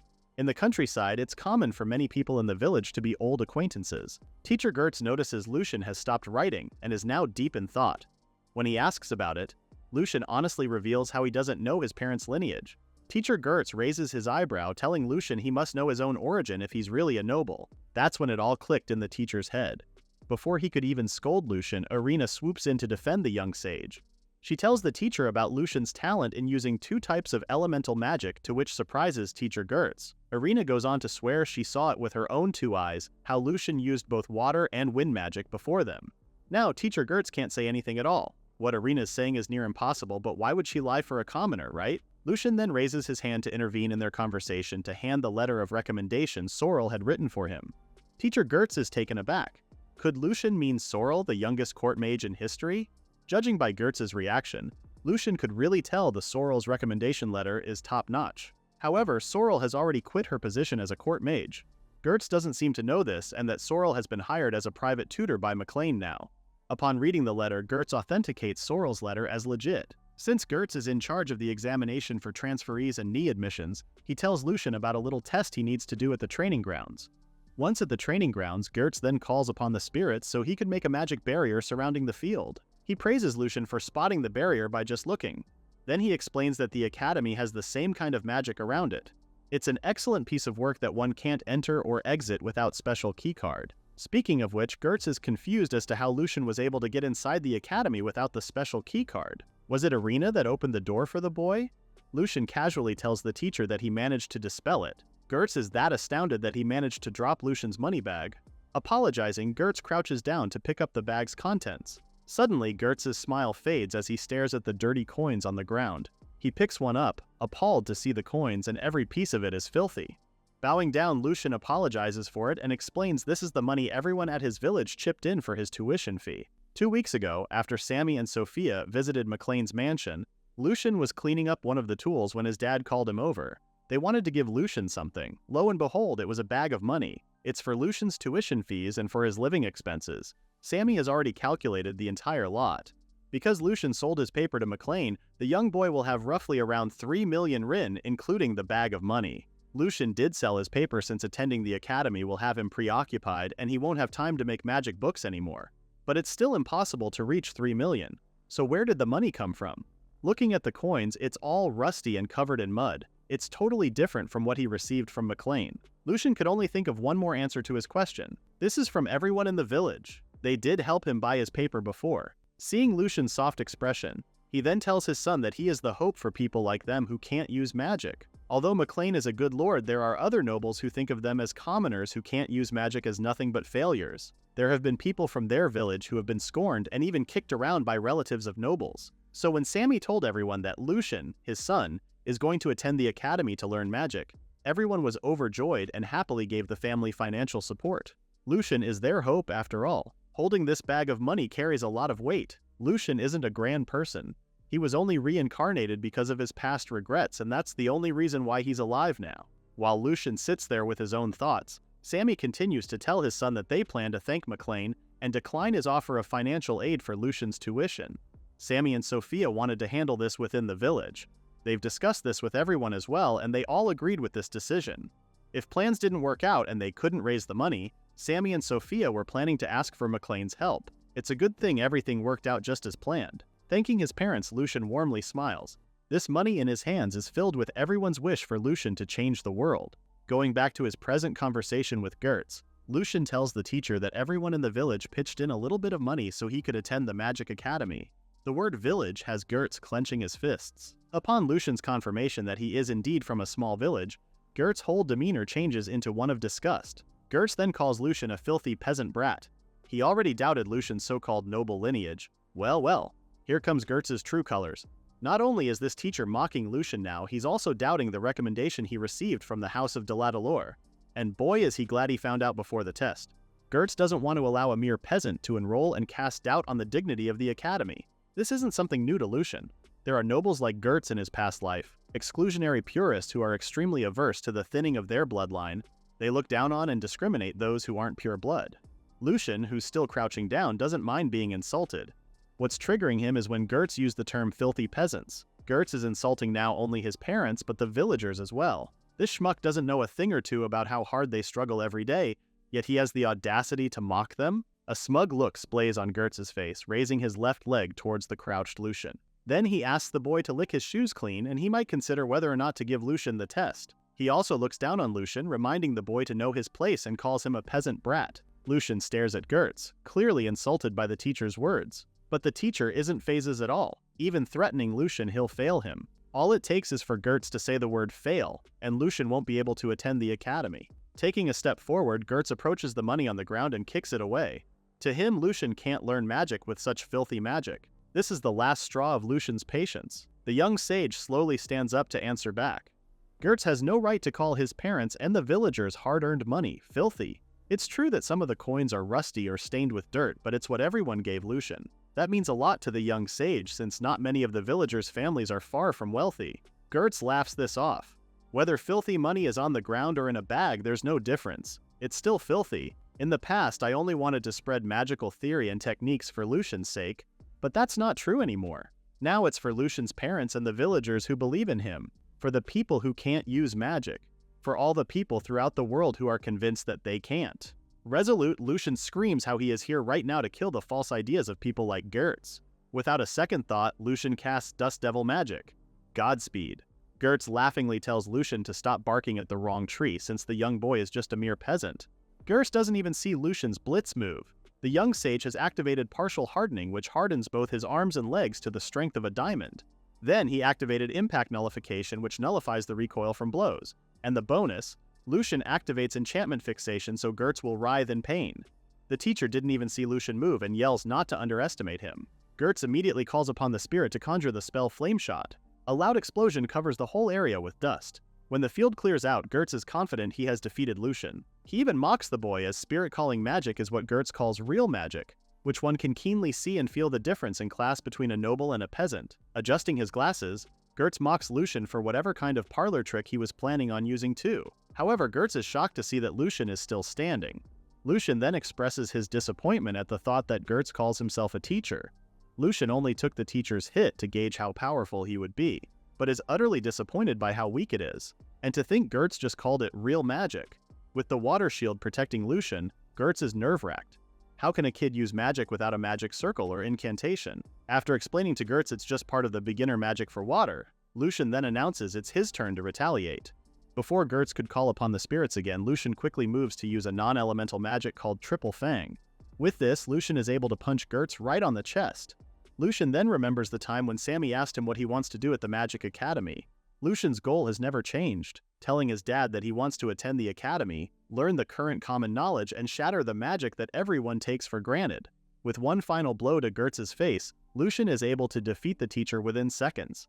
Now this is what you call real magic. After Lucien and Gertz's battle, Irina helps the young sage pick up all the scattered coins on the ground. With the last coin found, Irin approaches Lucien to give it to him. Finally, all the scattered coins are now complete. Bowing down, Lucien sincerely thanks her for helping him, to which Irina says it's no big deal at all. Her smile fades a bit, telling Lucien she should be the one who should be apologizing. Irina has been feeling guilty for just standing there and watch as Gertz threw insulting words at Lucien earlier. When Irina apologizes, Lucien assures her not to worry since he believes what she did was the right course of action in that situation. He didn't want Irina to get involved in his mess after all. Suddenly, they hear a groan from Gertz, who is now awake and injured. When Lucien asks him if he's awake now, Gertz is frightened to the core. He flinches, asking Lucien of his true identity and what he did to Gertz. Sarcastic, Lucien answers him that he is Gertz's favorite commoner kid and he only used magic. Now Gertz is angry and calls Lucien a liar. He doesn't believe Lucien used magic when he didn't even chant nor call out to the spirits. Accusing Lucien of trickery, Gertz shouts his final decision on the test. He has failed Lucien as he deems Lucien's background in magic has none. Looking at Gertz, Lucien can't believe this man hates commoners this much. Is it that, or that he hates the fact that he got beaten up by a kid? Come to think about it, it was the same for Sorrel. With the current standard of magic, Lucien's can't be measured easily. But he's not sure Gertz would understand the same explanation though. Irina then intervenes to defend Lucien. Just because the young boy didn't call out spirits doesn't mean Lucien has no background in magic. That's just unfair.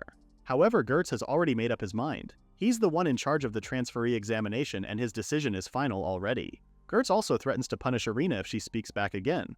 Wow, what a sour loser this man is. Suddenly they hear an old man's voice demanding they stop their argument. It's none other than Headmaster Khan.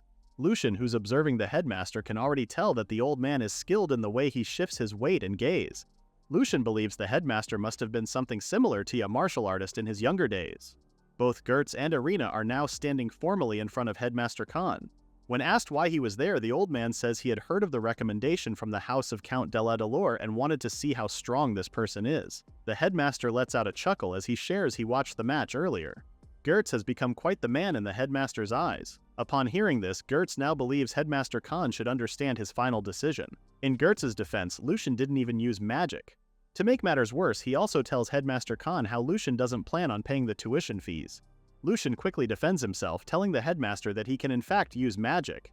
As for the money, he has prepared for it beforehand, so Gertz's accusation is impossible. Headmaster Khan thinks about it for a while.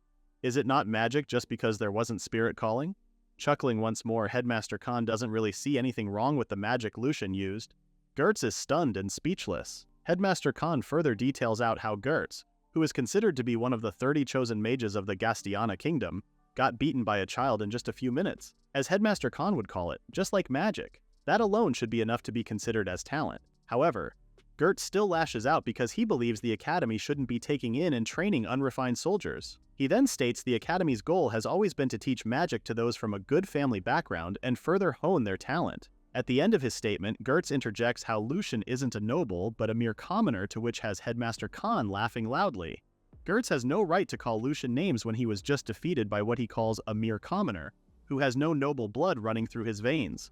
Gertz grits his teeth and tries to excuse his loss to being caught off guard by Lucien. Still, Headmaster Khan calls this a great tactic to defeat an opponent. Again, Gertz uses the excuse of Lucien not using any chants or calling the spirits. This further frustrates Headmaster Khan, who yells at Gertz to just shut up and accept his defeat. In Lucien's mind, he can't wrap his head around the idea that Gertz just said he was caught off guard. He wasn't even going full throttle on the teacher. If Gertz is one of the 30 selected mages chosen by the kingdom at that level of ability, then Lucien can safely assume the proficiency of the mages or the magic technology of this kingdom is on the weaker side. After dealing with Gertz, Headmaster Khan calls Lucien's attention to tell the boy he definitely has the ability based on his skills during the exam.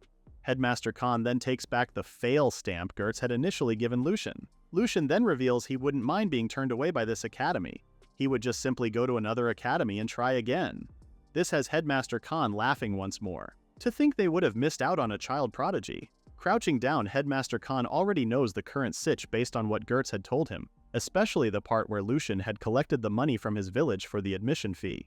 When asked what he plans to do in this academy, Lucien honestly tells Headmaster Khan that he wants to prove that someone like him, a mere commoner, can use magic as well, and he wants to make a world where magic won't be used for discriminating those who aren't nobles. A smiling Headmaster Khan is beyond impressed by Lucien's answer, citing how this is a good enough answer for him. He then gives his stamp of approval in letting Lucien attend the academy from tomorrow onwards. Lucien is very much thankful for the headmaster's decision. Even Irina is happy for the young boy that she ends up giving him a hug. Pretty awkward for Lucien too. While watching the kids, Gertz quietly whispers to Headmaster Khan if this is really okay. Although the headmaster jabs on the teacher for being a sour loser, he also informs Gertz that he has a plan. Whatever this plan might be sounds a bit fishy. Lucien and Headmaster Khan then goes to the latter's office to process the boy's transferee files so he could formally attend Eagle Magic Academy. There, Headmaster Khan has accepted Lucien's recommendation letter and tuition fees. With this, Lucien is officially a student of Eagle Magic Academy from tomorrow onwards. Hooray! Headmaster Khan also discusses about certain classes. The academy usually ranks students by order and put them in classes 1 to 3. Since it's hard to recognize and gauge Lucien's magic, the headmaster has decided to place Lucien in Year 1 Class 3. As Lucien receives an envelope with the academy's official seal, he realizes that although the headmaster has acknowledged his transfer and talent, the academy still refuses to recognize his magical ability. Anyways, the envelope is a key that unlocks some of the magic barriers that are placed all over the academy. It also contains Lucien's school ID, so Headmaster Khan reminds Lucien not to lose it. Lucien's eyes begin twinkling with amazement. He is currently holding a product made with the magic technology of this era. What mechanism does this have so it could unlock magical barriers? Lucien just wants to go home and dissect it and see how it's made. Now that Headmaster Khan is done explaining the important stuff before Lucien's transfer, all there's left to do is pick up the uniforms on the first floor. I don't think Lucien's interested on that too. He's still very much invested on the envelope he just received. Wanting to look inside, Lucien uses appraisal magic. This is also the first time Lucien will look into this era's magic circle and is curious if they use spirit magic as well. However, Lucien's smile fades and confusion floods his mind. He never really noticed it earlier when he was looking at it afar, but the envelope uses magic slightly different from the spirit magic that was used 500 years ago.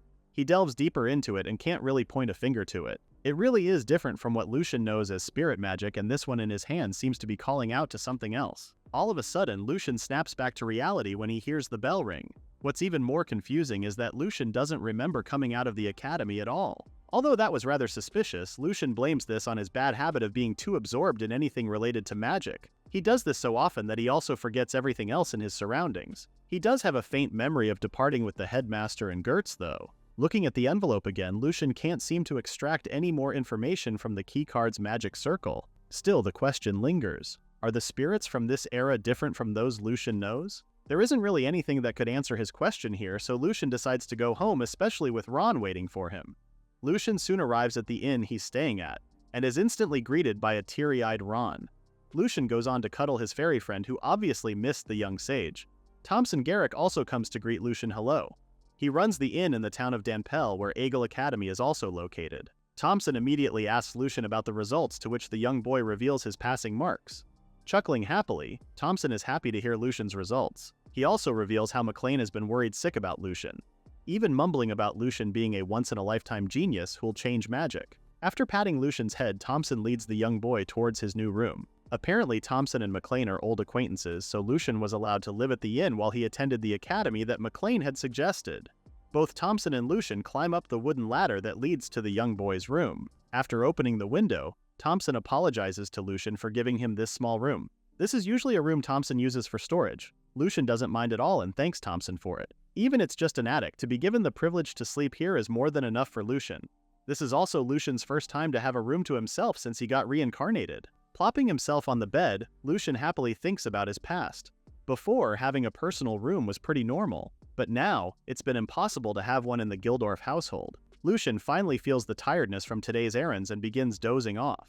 While he takes his nap, Ron smilingly watches over him. Soon enough, Lucien is in his abysmal consciousness, floating as he wonders where he is right now. Suddenly, Ron appears in front of him and conveys that he wants to tell the boy something. Tears begin to fall off Ron's cute eyes as he expresses how lonely he felt while Lucien was at school. He then makes Lucien vow to never leave Ron ever again. Lucien has no other choice but to promise his fairy friend. The next morning, Lucien puts on his new uniform. In Eagle Magic Academy, there's the ready-made uniforms and an order-made product from a specific store. Of course, Lucien decided to get the ready-made one. He can't really remember it, but he apparently went to pick it up after his talk with the headmaster. Lucien soon arrived at school with Ron and is immediately greeted by a cheery Irina. She takes notice on Ron latched on Lucien's shoulder. Lucien grabs Ron and introduces him to Irina, who fluffs the little fairy up. Lucien then explains he didn't intend to bring Ron to school, but the poor fairy didn't want to let go of him. However, according to Irina, bringing pets is not allowed in the academy, so she suggests Lucien should hide Ron in his bag. Thank heavens Ron is mostly just fluffy fur and ended up fitting inside Lucien's bag. After that, Irina volunteers to guide Lucien to his classroom. She then asks Lucien if he received his card key, to which he confirms. Their conversation is suddenly cut short when someone calls Lucien a brat. Turning around, Lucien sees 3 teenage boys. The one in the middle sarcastically tells Lucien to shoo away since this academy isn't a nursery, and there's no magic to teach a poor brat like Lucien. Wow, rude much? Maybe this kid wants a taste of what happened to Getz too. This older boy mocks Lucien for attending the prestigious academy. To him, just because nobles attend the school doesn't mean everyone is well-mannered. He even calls Lucien a brat who can't use magic properly and urges him to go home. Lucien just stares blankly at the boy. If we have to compare, these teenagers are the brats here. Not long, Lucien bites back, telling the boy he already has the key as proof of going through the process. So why should he go home? Furious, the boy starts screaming at Lucien for answering back at him. This time around, Irina steps in and protects Lucien. She defends Lucien, explaining how he's already been told by the headmaster he passed. So if this brat has any more complaints, he should go directly to the headmaster. The boy then tells Irina off since it has nothing to do with her. Instead of backing down, Irina still defends Lucien by saying the young sage will be studying in the same school as them and is taking the same classes as her, making Lucien her friend. Lucien stares back and forth between the bickering teens and quickly notices Irina's trembling hands. She must be scared, but she's still facing these bullies for Lucien. These brats are going after Lucien and Irina has nothing to do with it. She can just go ahead, yet she decides to defend Lucien for some reason because they're friends? Friends, a word Lucien never had any ties with in his past life. Do friends protect one another even if it has nothing to do with them? Suddenly, the brat pushes Irina back, telling her to shut up and move. This knocks Irina to the ground, wincing in pain. The brat then points out how he's one of the contenders for the magic warrior, so he's not one they should be standing up against. Lucien, who immediately crouches to Irina, is now furious. He looks at the brat and asks if this kid is oh so arrogant to people who are weaker than him. Magic warriors sure are strong like that, huh? The brat's now annoyed at Lucien, threatening the young sage to be beaten up so Lucien could understand. With that, the brat calls upon the spirit of the earth. Irina frantically scolds the boy since magic outside of class is supposed to be prohibited. But the brat isn't keen on listening to Irina's warning and continues to summon the spirit so he could use rebuild. Watching the brat, Lucien is curious on what magic he will. Finally, the brat's rebuild is done and he's now sporting muscles all over his body, especially the arms. The brat even has the audacity to show off his muscles and asks Lucien if he's that scared to speak now. Lucien has been trembling, yes, but not from fear though. He's trying his best not to burst laughing. One wrong move and he could bark out a loud laugh. The brat isn't helping too. He's even calling Lucien to show off his muscles, telling the young sage he'll end up flying out of town once the brat punches him. Rebuild is a physical strengthening magic, wasting mana to increase the amount of muscle on the exterior looks. Looking at this dumb brat right now, Lucien really wants to know what these kids are learning in the academy. If only they learn his magic theory properly, then this brat will be able to learn how to properly boost his physical strength. Finding composure, Lucien points out this older kid can't do anything with just fake muscle. He's a bit sad to see someone with no proof and use themselves as an eyewitness. This reply doesn't bode well with the brat, but Lucien is glad he easily fell for that taunt. Irina quickly stands up so she could call a teacher, leaving Lucien to deal with these bullies for the meantime. Lucien knows, thanks to Irina, that the use of magic outside of classes is prohibited. But if that's the case, Lucien will make it so that they don't know that he used it. With that, Lucien uses dark magic Discord. Suddenly, funny-looking shadows appear atop the boys' heads. Because of these things, the brat is able to somehow hear his friend's thoughts. One is mocking the brat for this lame bullying, while the other friend is mocking the brat for using the only magic spell he can use. It's always the same pattern with the brat. Because he can hear their inner thoughts, the brat gets furiously mad and loses his temper, screaming at his friends to repeat what they just said now. Both friends fearfully step back as they try and make excuses. They're only saying those comments in a good light. As the brat raises his arm to throw in a punch at his friends, Lucien watches the three idiots fight. He's also glad his magic spell went through easily, but a bit disappointed none of these brats used resist to block his spell. Resist is a magic spell that can deter or protect oneself from a magic effect. Not using that is like being naked on a battlefield. After the brat knocks off his cronies, he turns to Lucien as he realizes this could be the young sage's fault. In fact, this brat even reveals he was using resist. So what did Lucien do? Hearing this, Lucien is appalled. Cause what does he mean he was using resist? But the brat insists he was really using it earlier. Now he's super mad and is about to punch Lucien straight on the face when his fist meets a wall. At first, the brat thinks Lucien is only using a defense magic spell. Lucien is actually using a non-elemental magic called threefold physical reflection. Suddenly, the force this brat exerted on the wall comes rushing back towards him, kinda like a boomerang. Now the brat's the one flying out of town. Lucien watches in anticipation, but is dismayed to see that the brat fell. The young sage did reflect the impact by 3 folds, but sadly, the brat didn't seem to fly as far as he had hoped. That just means punching someone out of town was impossible for the brat's strength to begin with. As the brat is busy getting dizzy in the bushes, Irina arrives with Teacher Gers in tow. She immediately asks Lucien as to how he's doing and if the bullies did anything to him. The girl sighs in relief when Lucien assures her he's okay. As for Teacher Gers, he's busy looking around. He soon realizes there's only 2 people here and asks where Linus is. Though Lucien doesn't know who that is, but he does piece the puzzles together and points towards the garden bushes. Teacher Gers is now suspicious of Lucien. However, he soon relaxes when Lucien explains it was an internal dispute after being bad-mouthed by his 2 friends. Linus got angry and started throwing punches. After hearing Lucien's explanation, Teacher Gers then tells both Lucien and Irina he'll handle the rest so the 2 can now leave. Before the 2 leave, Lucien is a bit suspicious as to why Teacher Gers seems a bit kind today compared to yesterday. Suddenly, the brat aka Linus wakes up from his quick nap. He's now storming towards Lucien, shouting angrily at the young sage. He soon stops on his tracks when he sees Teacher Gers, who then asks what brat is doing. All of Linus's confidence disappears in just a matter of seconds. Teacher Gers then reminds Linus of the school rule, not to use magic without permission. As this goes on, Irina quietly whispers to Lucien they should now get moving. However, Lucien's attention is diverted towards the conversation between Linus and Teacher Gers. At this moment, Linus is being expelled from the Magic Academy, prompting the kid to defend himself. Teacher Gers explains the whole ordeal to Linus. Because Lucien is claiming that Linus had used magic without permission and even used violence, Linus had broken the school rule. Hence, he is unfit to be a student of the academy and will be removed through expulsion. Feeling the gravity of the situation, Linus tries to plead his case with Teacher Gers. Apparently, it's not his fault and was just ordered by the one and only professor. Teacher Gers had approached him to ask Linus a favor, and if Linus did exactly as asked, Teacher Gers promises to make a recommendation for Linus to become a magic warrior after he graduates. This offer, of course, has Linus beaming. It's always been his dream to become a magic warrior. So, the gullible kid agrees to do Teacher Gers' bidding. Linus repeats the very order he received from the teacher. That's to beat up a brat named Lucien. Of course, Teacher Gers denies all this accusations and acts as if he doesn't know what the kid's talking about. Hearing everything, Lucien realizes the reason why the teacher has been kinder today.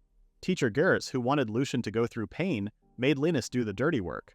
But after knowing the plan failed, the teacher quickly discarded Linus like trash. Now Lucien feels a bit guilty knowing he was somewhat involved. Instead of leaving, Lucien approaches Teacher Gers and accuses him of being as equally at fault with Linus. This is clearly a case of mishandling a student who is simply following a teacher's orders. Lucien is now defending Linus, asking Teacher Gers to take responsibility for making the order in the first place. In denial, Teacher acts oblivious and tries to tell Lucien he didn't do anything at all. However, Lucien presents a strong defense, recalling the moment Teacher Gers had arrived. The teacher had immediately asked what happened to Linus. How is that the teacher knew Linus was their aide from the 2 that were on the ground? Teacher Gers uses Irina as front, telling Lucien she had told him about it. That Lucien and Linus were about to fight. However, Irina interjects, she never mentioned anything like that at all. Irina was rushing at that time, so she just pulled Teacher Gers aside while pleading the teacher to come to where the boys were. And just now, Linus had confessed it was Teacher Gers who ordered him to hurt a kid named Lucien. Now the teacher has no escape and no more excuses to use. Teacher Gers loses his temper and screams for Lucien to shut up. The teacher then gaslights the young sage. Apparently he was about to let Lucien go as well, but now he's expelling the kid for using magic like Linus. A calm Lucien bites back by saying the teacher had told him yesterday how his magic isn't magic at all. So that means Lucien can't use magic, right? Linus, who's been crouched in behind Lucien, is shocked to hear how the young sage answers. He's just a kid, but in Linus's eyes right now, Lucian's back seems so huge. Lucian then brings up the matter regarding Linus's expulsion and says it's unfair to let teacher Gertz decide when he was the one who created the opportunity for Linus. So, Lucian suggests they should discuss the matter with the headmaster, who can give them an opinion from a fair point of view.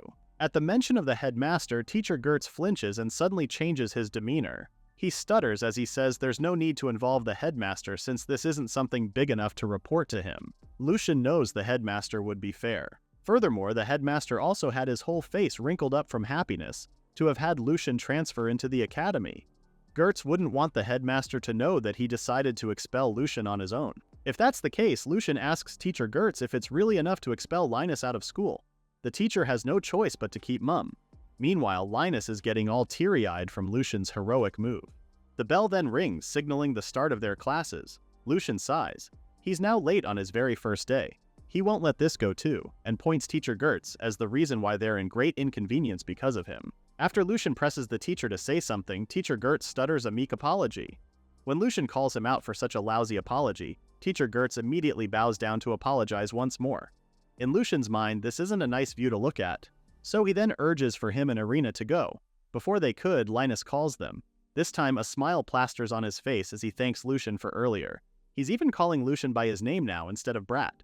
And not only that, Linus bows down to sincerely apologize for what he did. Lucian knows he also had his share of immaturity in the matter. He waves for Linus to stop, saying he also ended up joking around. Linus awkwardly laughs, not believing that was Lucian's way of joking around.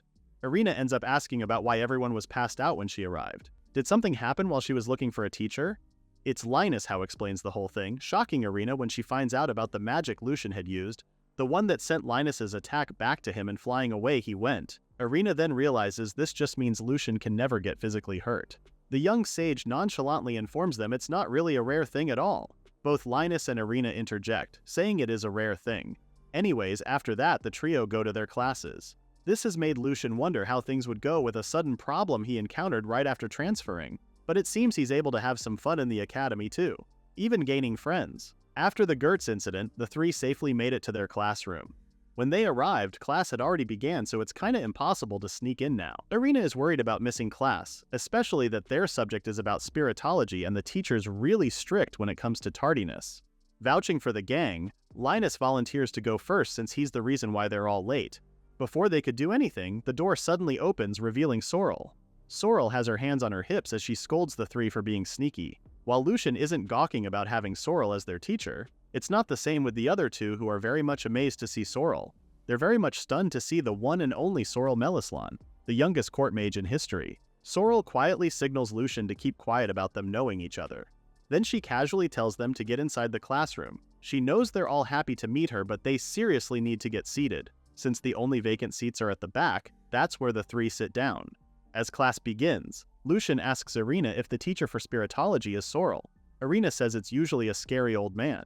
Sorrel then calls all their attention, telling everyone she'll only repeat her words one more time for the tardy people.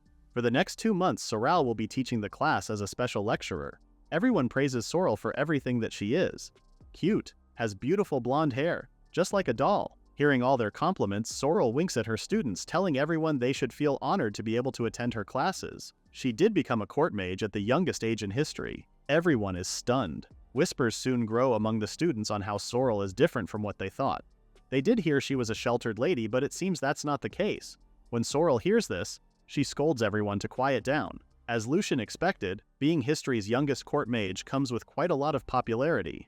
In this noble-centered discriminatory society, it's quiet the achievement. Though Sorrel's overbearing attitude is giving the opposite effect right now. Dismissing the whispers, Sorrel starts today's lesson on spiritology. Meanwhile, Lucian hushes Ron to keep quiet during class. The young sage will be taking notes and listen to what they refer to as spirits in this age. Lucian then takes out his notebook made by gathered cloth. The young sage does face another dilemma. He's too tiny for this desk. His height doesn't match the desk height. Even Linus notices it and turns away to stop himself from laughing further. Irina thinks this is cute, laughing at how cute Lucian looks right now. He may be strong, but no one can deny he's a bit tiny, so Irina urges him to sit on her lap. That way it should be tall enough for him to see.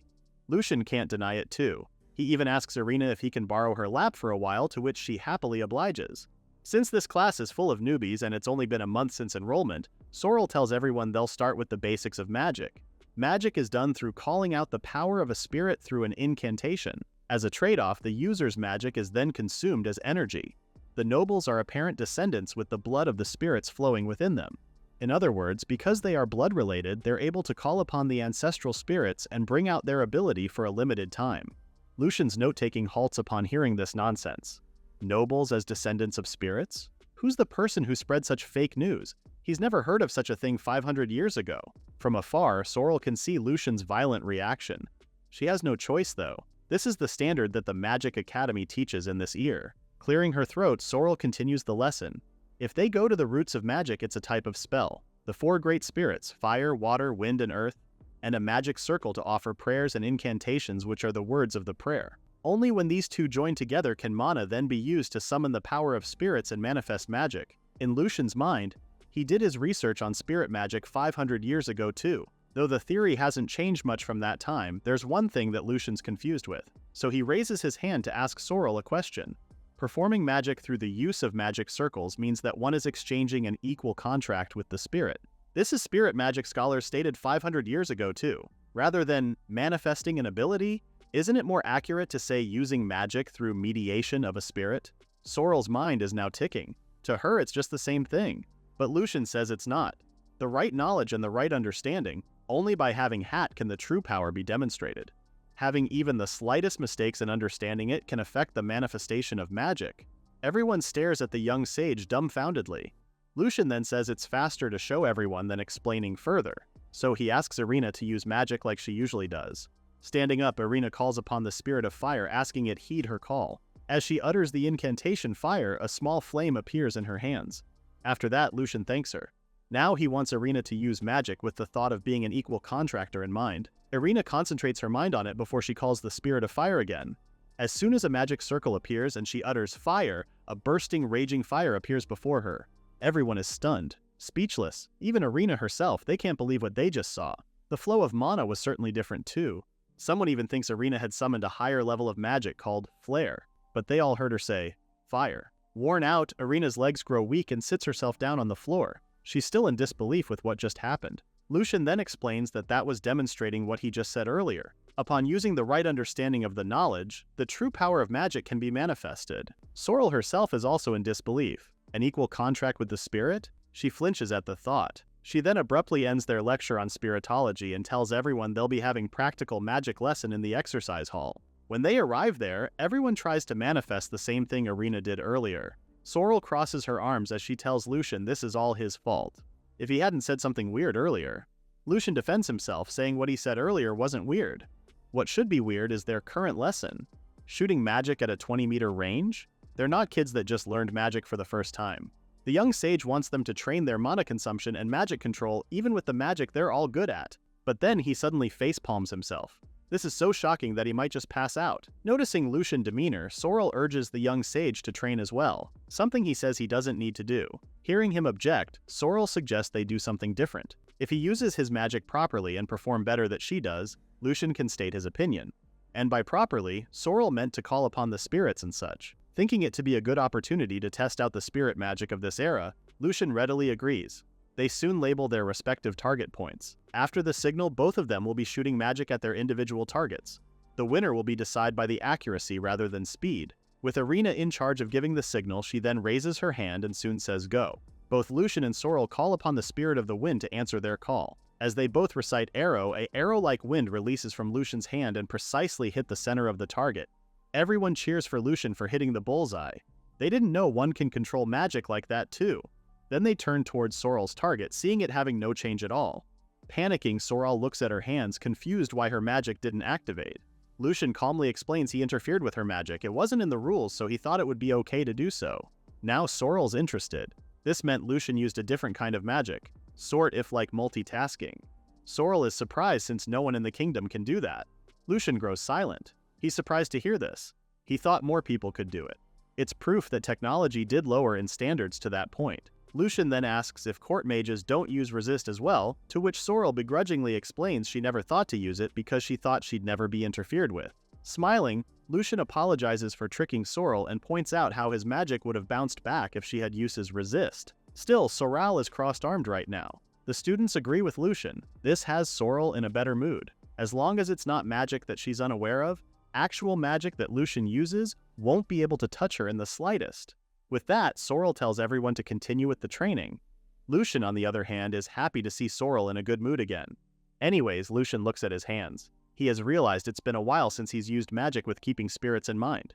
He did feel the power of the spirit, but it is indeed different from what he knows of. What in the world are spirits?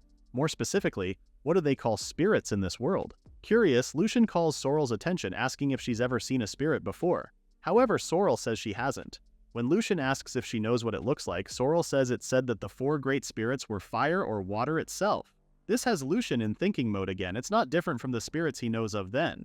He snaps back from his thoughts when Irina approaches him to ask if he's interested in spirits. Truthfully, he is a bit interested in it. Because of that, Irina suggests they go the archives together after school. There might be books regarding spirits that can answer Lucien's questions. Irina even volunteers to guide Lucien all the way there, something Lucien is grateful for. Sorrel has been watching the interaction between the two, and she's so happy and relieved to see Lucien has made actual friends. Irina quickly bows to Sorrel, introducing herself to the court mage as Lucien's friend. After giving her pleasantries to Irina, she turns to Lucien and tells him it's true she's relieved. Sorrel explains that she had worried for Lucien. He stands out and there's bullying.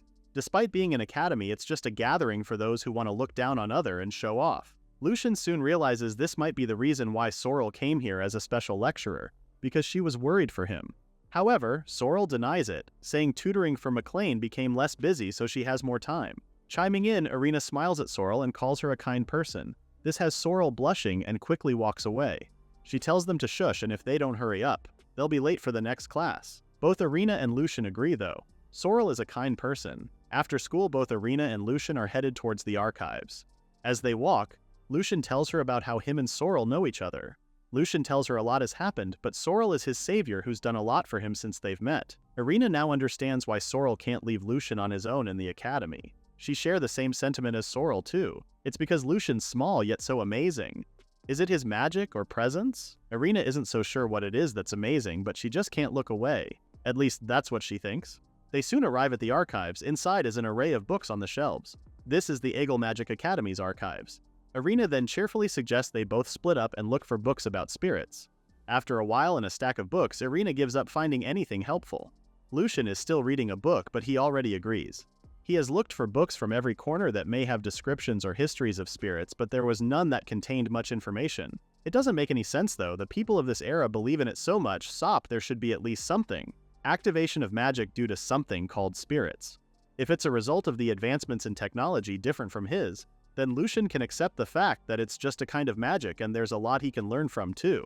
Yet, they spread false information like during the spiritology class, and people of the top class such as Gertz and Sorrel aren't able to show that much of a big power. Lucien has been thinking that this is all because people of 500 years ago kept using outdated magic, but it weirdly evolved, or rather it degraded instead. While he's looking for yet another book, Irina pops in to volunteer getting the books he needs if he can't reach them. But she's surprised to see him afloat instead. Even Ron is floating. This is gravity plus wind particle magic combined, and Lucien calls this an easy magic to manifest. Irina is beyond amazed. In her eyes, Lucien is using a different kind of magic from them. As Lucien descends back on the ground, Irina explains what she meant to say. Lucien was able to use water and shoot it out, and now he's flying around. These things are stuff Irina can't do at all. Another thing Irina finds great about Lucien. Lucien stares at her. Magic that's different from everyone's? If he tells her the truth, will she reject him like Gertz did? But seeing the sweet, innocent Irina who's playing with Ron right now, Lucien knows Irina's not like that. So Lucien calls her attention and asks her to keep an open mind as he tells her something about magic. Both Irina and Lucien then go out of the archives and find a bench to sit down. Lucien then explains to her that his magic doesn't come from spirits. Instead, it's manifested through his mana organ, which is kind of a bodily organ. A mana organ is a type of organ that turns mana into magic. The discovery of this organ 500 years ago became a huge reason why the common knowledge of a spirit being necessary in using magic was being denied. Lucien then manifests a small flame in his hand as he explains that a mana organ exists in anyone's body from the moment they are born. By using this, Lucien is able to use magic without the use of magic circles or incantations. When Irina asks if she has one as well, Lucien immediately confirms she does. Irina raises a hand on her chest, amazed by the very thought of it. Lucien, seeing that Irina isn't rejecting what he said so far, is relieved. He then tells Irina he understands this new information is hard to believe instantly. However, Irina says it's not. It would be different if someone else said it, but it sounds real when Lucien says it. Plus, Lucien himself don't use any incantations when using magic, and that magic he uses when he fought against Gertz were all magic used with the mana organ. Now it makes a lot of sense now that Lucien had explained it to Irina. A smiling Lucien conveys his joy upon seeing and hearing that Irina understands. And based from Lucien's explanation, Irina also realizes he can use magic even if one doesn't have the blood of the spirits.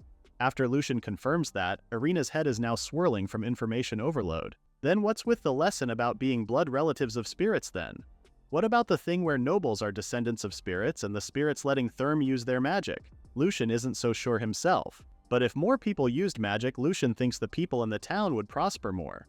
Magic is something that should be kept within the hands of a certain group only. Holding her face in her hands, Irina comments on how mature Lucien seems to be. Compared to someone like her who wants to learn how to use magic better or learn more about it, Irina suddenly feels embarrassed for thinking so selfishly. Lucien assures her she's not selfish at all. Irina's reaction reminds him of his old self who also desired knowledge for himself. Thinking about it, Irina expresses her desire of advancing to the training school for court mages. Irina wants her name to be out there by becoming a court mage. Because if she doesn't, Irina will be forced to marry some noble's son from the neighboring town. Then, Irina turns to Lucien and asks him of his plans after graduation. If things go smoothly in the Magic Academy, Lucien can graduate in 3 years. McLean had already advised him to be a dedicated mage, but another answer arises from Lucien. He reveals to Irina of his desire in becoming a court mage as well. It's something he's been thinking about since he saw the students' reaction towards sorcerer during today's class. No one would lend an ear to a 6-year-old boy making a claim about magic.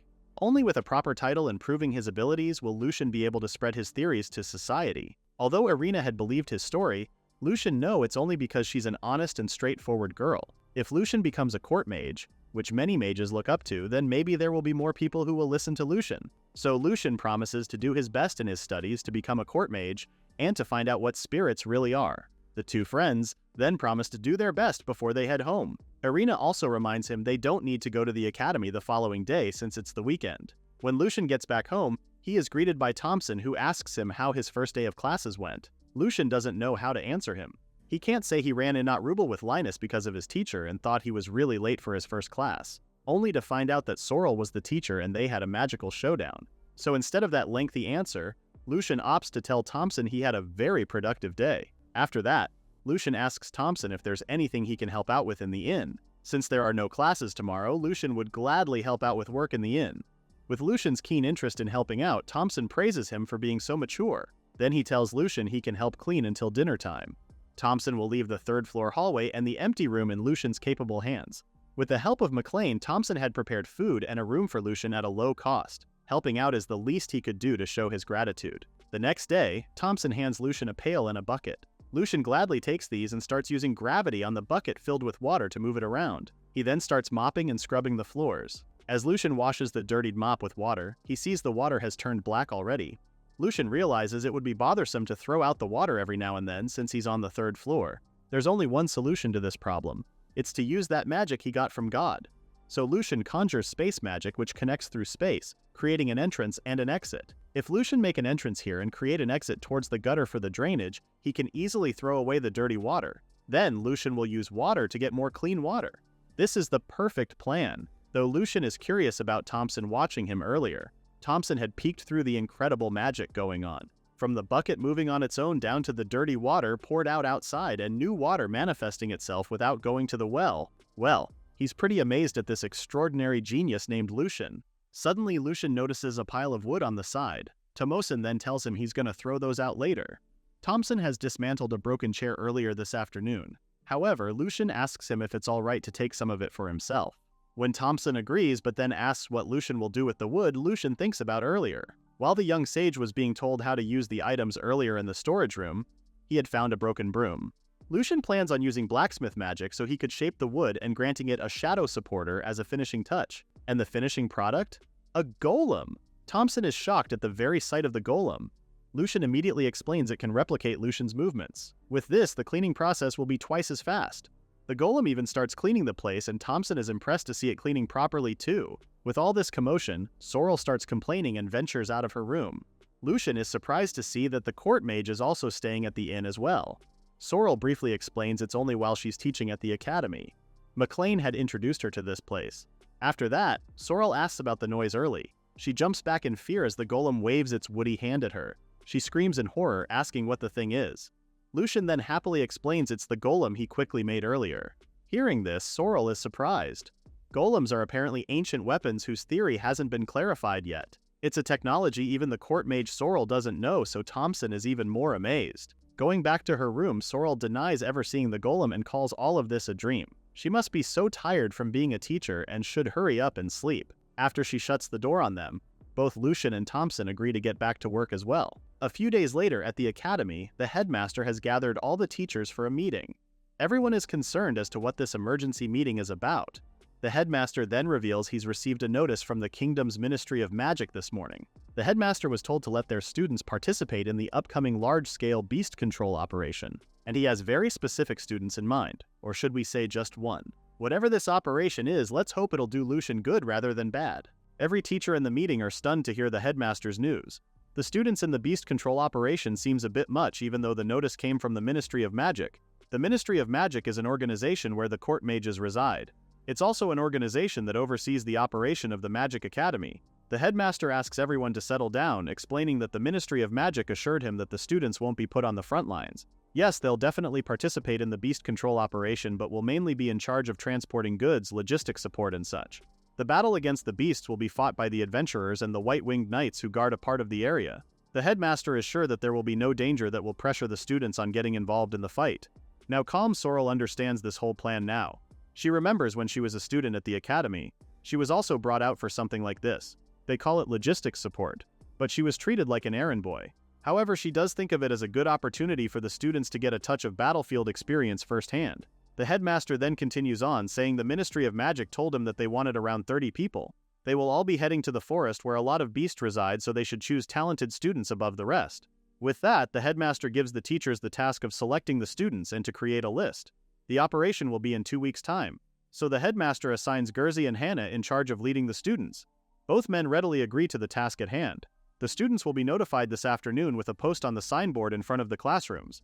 With a small smile on her face, Sorrel wonders how Lucien will react after he hears this story. After the meeting, all the students pile up in front of the bulletin board. While everyone is interested, Lucien here is shocking Irene with his blatant disinterest in the control operation. Even Linus is in disbelief with Lucien's reaction, asking if he hit his head or something. Irene really thought Lucien would definitely be interested with this one. Lucien isn't so sure how these two see him in their minds. He is indeed curious about the magic the knights use, but it's not like they're going to the front lines, since they'll just be in the logistics. Pretty boring for him, actually. Now that Lucien has explained his reasonings, the two friends now understand where he's coming from. That's the usual Lucien they both know. Irene then expresses her interest in the control ops. Apparently they'll put it as part of a student's achievement on their graduation certificate if they join. Now that has Lucien's ears tingling. Since the teachers are going to choose talented participants, it's highly unlikely for them to be chosen as a trio. Still, it won't be hurt to try. An achievement is what Irene wants most right now. Linus even suggests they'll have to appeal to the teacher by raising their hands in classes each time. While the two are engaged in the topic, Lucien chimes in and tells them he's changed his mind. Lucien's eyes starts twinkling with passion as he tells them he'll also do his best to become a participant in the control ops. Irene is now pumped to see Lucien filled with determination. Linus also cheers for all of them. They'll all do their best to rack up some brownie points. With that, they decide to start their plan in their next class, which is a bit tricky. They all head outside for it, and there their teacher Hannah is already telling them how a healthy body holds a healthy mind. Both Irene's and Linus's optimism immediately dissipate knowing it's teacher Hannah's martial arts class. He's a former knight after all. Now Linus backtracks his plan since he can't butter up to Hannah's overbearingness. Today, teacher Hannah starts their discussion about praise. Lucien never knew there were martial arts classes in the Magic Academy. Looking at his wooden dagger, Lucien thinks about how this should be perfect for his current form. In actual fights, mages who have been caught are the same as scarecrows. It wouldn't hurt to remember how to handle weapons as well. Just then, Lucien hears his classmates complain about the class.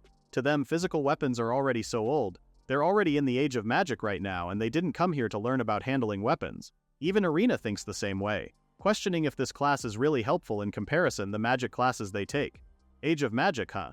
Lucien does understand that this is something unavoidable. They're all underestimating weapons when there's no one here who has ever experienced actual fights before.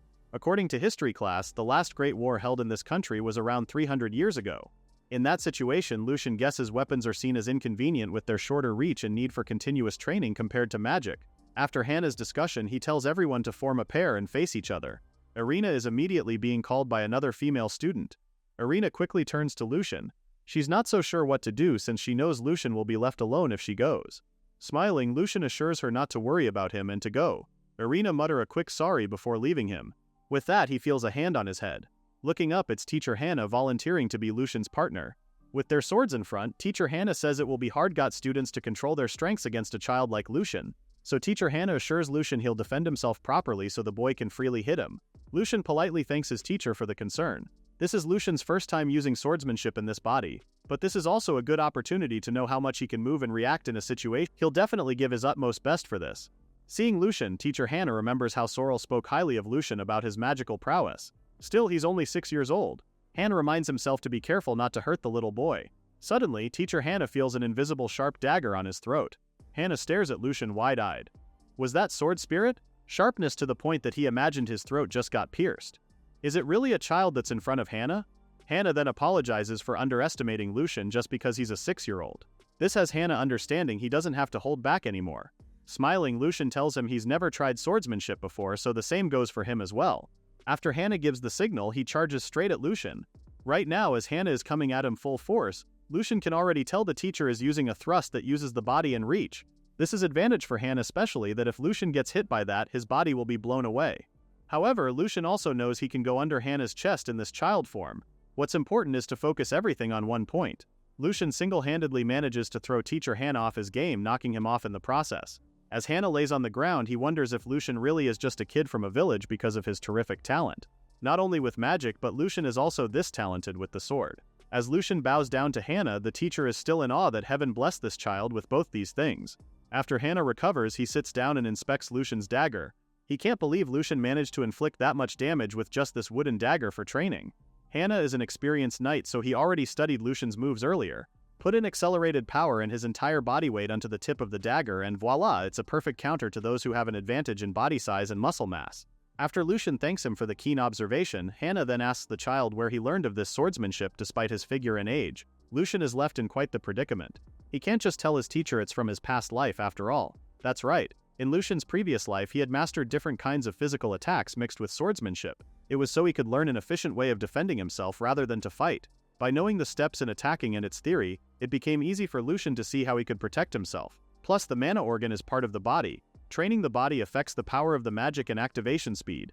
Being the perfectionist that Lucien was, he got addicted to training and researching martial arts while he was on break from magic research. Even after reincarnating, Lucien continued to train out of habit from his past life. 1 out of 3 times it ended up becoming a game of tag with Anna. If he tells Hannah all of this, he'll probably just find him weird. Worse, suspicious. Right now, Lucien has to try and weasel his way out of this. And his amazing plan on doing so is to tell Hannah it's a secret. The teacher doesn't press further and just laughs, telling Lucien they'll both leave it at that.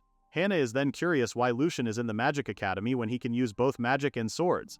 To him, he thinks it's easier to accept if some great person changed their form and came in as a joke. With a serious face, Lucien shares how he heard that the current magic requires the right understanding of knowledge. Knowing the unknown, that's also needed to become stronger. Teacher Hannah barks out a laugh. If a kid like Lucien told him that, he doubts anyone will be needing an instructor anymore. Lucien then adds how he's not someone with a noble's blood flowing through him. Even if he tries to attend a higher academic institute, Lucien will be targeted just for being a child of a farmer. That's why Lucien needs something else to prove himself. Standing up, Hannah agrees with everything Lucien had said. He then says that seeing Lucien really makes him wonder if origins are of importance. This has Hannah having the slightest bit of hope that maybe, just maybe, he would have been able to use magic too. Lucien then remembers what Linus had said. Apparently, Teacher Hannah is a heavy warrior. When Lucien asks what that is, Linus says they're knights that don't use magic and are skilled in physical fights. Staring at Hannah, Lucien warm-heartedly tells him he can because that's what magic is. Hannah closes his eyes before bursting out in laughter. He then tells Lucien to attend different schools and prove that he's an exception even if he doesn't have noble blood ties. That is if Lucien wants to prove himself and not just have the title. Hannah even goes out to recommend Lucien to a night school after he graduates. Patting Lucien's head, Teacher Hannah then expresses how he's just a man having hopes for another man. Nothing rare. After that, another student calls Teacher Hannah's attention for a question. As he goes to the flock, he quickly turns to Lucien to say they'll have one more match later. Class went on, and before they know it, their class is all done for today. Before they leave, Teacher Hannah asks everyone to make sure to do some stretches before leaving. When Lucien reunites with Linus and Irina, he's looking rather tired. When Linus points this out, Lucien flails as he explains he's just a little dizzy. His two friends understand since Lucien had a match with teacher Hannah 5 times during class. He even defeated the teacher in all 5 matches that it shocked them. Who wouldn't be shocked when Hannah's the former captain of the Silver Wing Knights who's in charge of keeping peace in the area? He's also a heavy warrior at the front lines, protecting everyone with his body like a tank. Linus then adds how it would normally be impossible to bring Hannah to his knees. Now that Lucien knows Hannah is a former captain, he kinda realizes why the captain's attitude is like that now. Suddenly Lucien's eyes and body can't take it anymore and he starts leaning towards Irina. This is bad indeed. Lucien's body is at its limit. No matter how fun it was, 5 times was too much. After he apologizes to Irina, Lucien falls asleep. Linus starts laughing, saying Lucien's swordsmanship sure is amazing but his body's still just a kid's. With that, Irina decides to give Lucien a piggyback ride. While Linus carries all their bags, teacher Hannah watches the 3 friends walk away, thinking how refreshing he feels right now. Hannah had continued to train himself because he can't use magic, but who would have thought there would come a day when a young child would defeat him? Sitting down, teacher Hannah winces in pain. His body armor isn't damaged, but there must be bruises on his insides. Maybe a few broken ribs too. He then notices Lucien's wooden dagger from earlier and picks it up. Giving it a thorough inspection, Han can see there's no sign of it being enhanced with magic. It's just a normal wooden dagger. Laughing, Han is quite happy. Ignoring any armor and defense and dealing damage without magic? Who would have thought that was possible? Now Han is convinced Lucien's sword skills have already reached sacred levels. Sometime after, Lucien wakes up and is startled to find out that he's being carried by Irina. It's a good thing he's awake now since Irina was about to go to the infirmary. Linus had already went ahead to the classroom to drop their bags. After Lucien apologizes for causing trouble, he gets down from Irina's back. This has him realizing he needs to train more.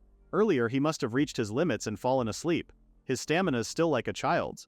Irina then informs Lucien that the next lesson's classroom is somewhere a bit far and will gladly guide him there. But then Lucien hears noise coming from a room. He then apologizes to Irina, saying he just remembered he has something else to do.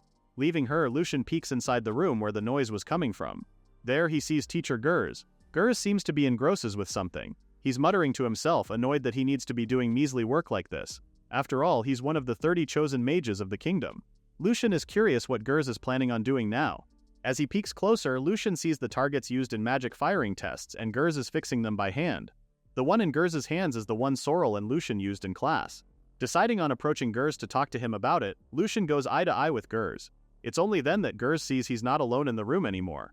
Seeing Lucien, Gers isn't hiding his annoyance at all. Even Lucien can clearly see the look of disdain on his face. Continuing his work, Gers is complaining that he's been forced to do such a job as this because of Lucien. Fixing the target, cleaning the classroom, carrying the items, watering the flower beds, and so on. The headmaster is giving Lucien, who Gers calls a peasant kid, special treatment even if he doesn't have to. Hearing Gers grumbling this and that, Lucien never knew this happened after the entrance exam. Gers still isn't done too. He says magic academies are a place where only nobles can enter, and there should be a limit to scamming others by claiming that it is magic. Gers screams this is all Lucien's fault. Just when Gers thought a newbie teacher came in, it turns out that they're a former court mage and they have a higher status than he has. He's talking about Sorrel, by the way. He even calls her cocky and it pisses him off that he's blaming this on Lucien still. Lucien has kept quiet all throughout Gers' ramblings. Suddenly Gers gets a bright idea. His whole demeanor has changed and is now smiling at Lucien. He then presents Lucien with a mission to fix these targets until they're all the same. Lucien flat out says he doesn't want to. Gers tries bribing the child with a snack after he fixes all of them. But Lucien isn't really a child, right? Plus he has class to attend. Gers then tells him to tell the teacher he's doing this mission for him. Gers also assures him that a little tardiness will surely be forgiven. With that, Gers goes running out of the room, leaving Lucien to the task. Way too fast of an escape too. Knowing that he's one of the 30 chosen mages really lets Lucien know the level of this kingdom. Having no other choice, Lucien gets to the task at hand. He takes one target and sees the level of brokenness it has. Lucien can fix these as told, but with the targets being all the same size, it won't help increase the student's accuracy. It's fine at first, but then it can't be considered training after getting used to it. Since there are some nice materials here, Lucien makes the decision in making a simpler version of what he had used for training way back. Conjuring his magic, Lucien gets to the task. Sometime later, Sorrel is having a class on tactical magic.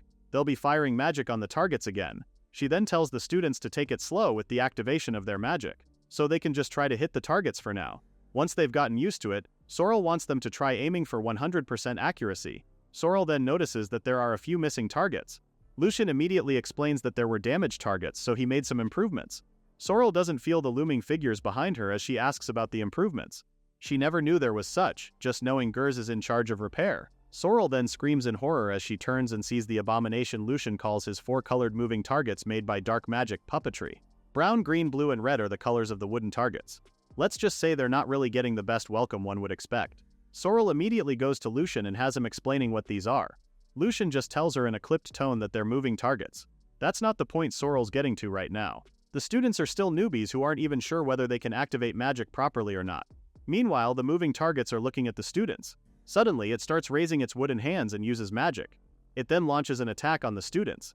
Now they're running for their lives, fearing the magic-using puppets. Sorrel is still giving Lucien a lecture on how the newbies won't be able to hit those golems at all. Her lecture is cut short when the moving target's attack hits the back of her head, rendering her unconscious. Calling everyone's attention, Lucien tells them that the wooden puppets' attacks will continue to come at them. Do they really want to lose to mere puppets? Motivated, the students now know they have no choice but to do it. After all, their enemy is just a bunch of puppets. They just need to hit them with some magic, right? However, their counterattacks are only rendered useless as it does nothing to the puppets. Still, they try again. Watching his classmates has Lucien thinking, even if it's magic, it's almost the same as shooting a ball of mana. The timing of activation can be calculated with the magic circle that appears at their feet. The more they panic, the messier their handling will become. Just like now, the students are in full panic mode and are fighting each other. One is annoyed of the others not giving the ones who can activate their magic some support. One argues not to order them around, and Irina is there saying she doesn't want to do this anymore. Thank goodness they're just puppets Lucien controls. If they were on the battlefield, they would have been wiped out by now. Another student tries attacking the puppet with water magic. Although it was a nice hit, the puppet still stands back up. Another student also uses reflect magic on another puppet. Still nothing. Lucien's wooden puppets will reflect anything other than a specific magic. He made it so that his classmates can defeat it if they observe and think properly. Lucien even gave him a hint already. Watching all of this happening, Irina notices something. She then points to the puppet's cloth that's wrapped around their necks. Irina believes these could represent the color of their affinity. As Lucien expected of Irina, this is the hint he was talking about earlier. Suddenly, Lucien feels someone about to come at him. Linus is in Hulk mode, saying in these kinds of situations they should just go and beat up the one who's behind the spells. Lucien stares at Linus's figure that's about to close in. There are mages like Linus, so that option isn't wrong either. However, since Lucien is using puppetry with automation, there's no point in beating him up. In short, the puppets will continue attacking even without Lucien unless they're defeated. Linus's fist halts at the very last inch. His knees then weaken, remembering the defeat he had suffered under Lucien's hands. He can't defeat his friend. Linus can't do it. When Lucien asks him what's wrong, Linus only tells him to shut up. Just then, Irina puts her theory to the test and uses fire to attack one of the puppets. Everyone, including Irina, is shocked to find the puppet defeated. She then explains to everyone else that the puppets repel wrong affinities. With Irina's command, she tells everyone to use fire affinity for the puppet with red cloth and water affinity for the one with blue cloth. Agreeing, everyone gets to work, fixing their breathing, taking it slowly and surely. After a while, everyone cheers as the four puppets have now been defeated. Lucien then approaches them, clapping his hands as he congratulates everyone.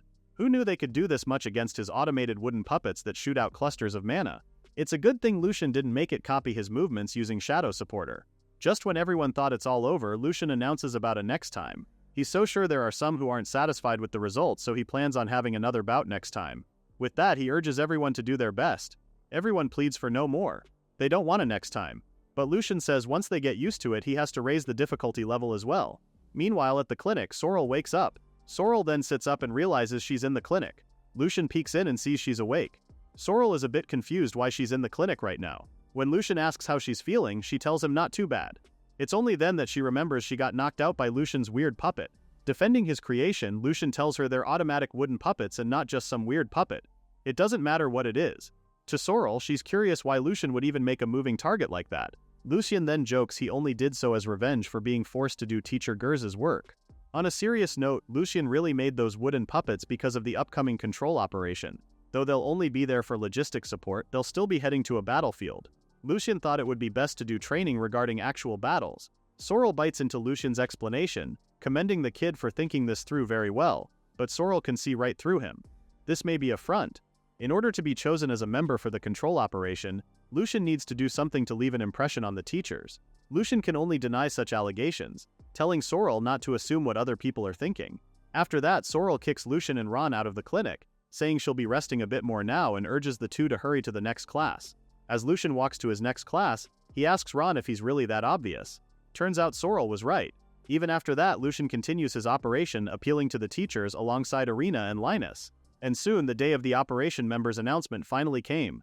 The trio are looking at the bulletin board alongside the other students.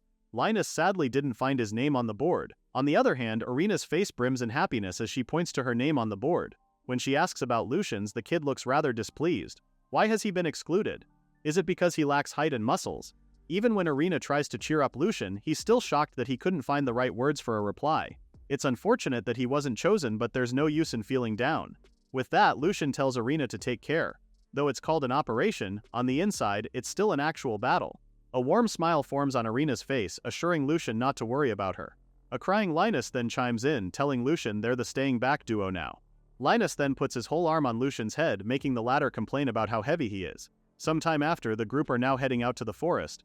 Irina happily waves Lucien goodbye. Even Ron waves Irina goodbye. An inauguration ceremony was held on the day preceding the control operation, and they all sent Irina and the chosen troop off. Looking at Soral, Lucien asks if she's not going at all. Crossed arms, Soral tells him luggage-carrying duties doesn't suit her. Besides, Gers is in charge of magic-related orders while Hannah is in charge of the on-site-related orders. Lucien has no qualms with regards to Hannah's strength, and Gers does have superb skills, keeping modern magic standards in mind. Lucien began to feel that way after receiving many lectures at the academy. Though he did beat up Gers, he's still considered to be skilled. Lucien then excuses himself from Soral, telling her he'll go and greet the teachers. When Gers starts rambling about what Lucien wants or if he's there to complain about something, the kid bows down and asks to take care of Irina and the others. This has Gers stunned.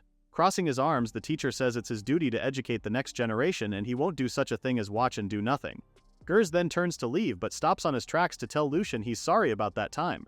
Gers admits that Lucien's abilities are beyond standard, and he's been a bit mean to the kid as well. He's made fun of Lucien and his parents and those from the village who all support Lucien. Lucien quickly assures Gers it's fine since he's used to it by now. After Gers thanks him, he walks away saying that's what he's been a little concerned about lately. Soral then approaches to joke if Lucien and Gers have made up now. Lucien looks at Soral with indifference, saying they're not children fighting after all. Once the selected troop returns from the operation, Lucien thinks it might be good to talk with Gers about modern magic. The troop then arrive at the forest where they're supposed to provide logistic support. However, they're all shocked to see it all burned down and in disarray. They were supposed to arrive at the materials depot in the forest field and the students will wait to receive orders to carry supplies to the unit. However, everything's a mess right now. The students are now wondering if the monsters did all of this since they were told it wouldn't be that dangerous. Lucien comes to Irina's mind, promising to do her best so she could return safely and without any trouble. After a while, Gers comes back to inform Hannah of what he had found out. Gers had asked the adventurer what had happened, but he was too out of it. The adventurer just kept on muttering about the beasts being monsters. Seeing the shaken adventurer, Gers could tell he was still a bit confused. With that, Gers couldn't make sense of what the adventurer was saying. All he knows is that the front lines collapsed immediately, which was what led to the adventurer's confusion. Hearing all this, Hannah suspects the monster to be stronger than expected, or could it be that there were a lot of these creatures? Whichever it may be, it's not a good idea to just stay here. So Hannah decides on falling back while retrieving the frontline soldiers, then look over their situation afterwards. If needed, they'll have to do first aid on the adventurers too. They're not quite sure how much of the front lines had collapsed, but if the supplies they were supposed to carry out are in this state, retreating is also unavoidable. For now, they really need to bring the students to a safer place. Although Gers agrees, he's worried about this whole situation. Based on the information they've already got, there shouldn't be any beast that could cause such a situation in this forest. Meanwhile, back at the academy, Soral is starting her class on spirit magic. But Lucien's already raising his hand to inform Soral that he needs to go to the toilet. Since that can't be helped, Soral tells him he can but reminds him to do such thing before class next time.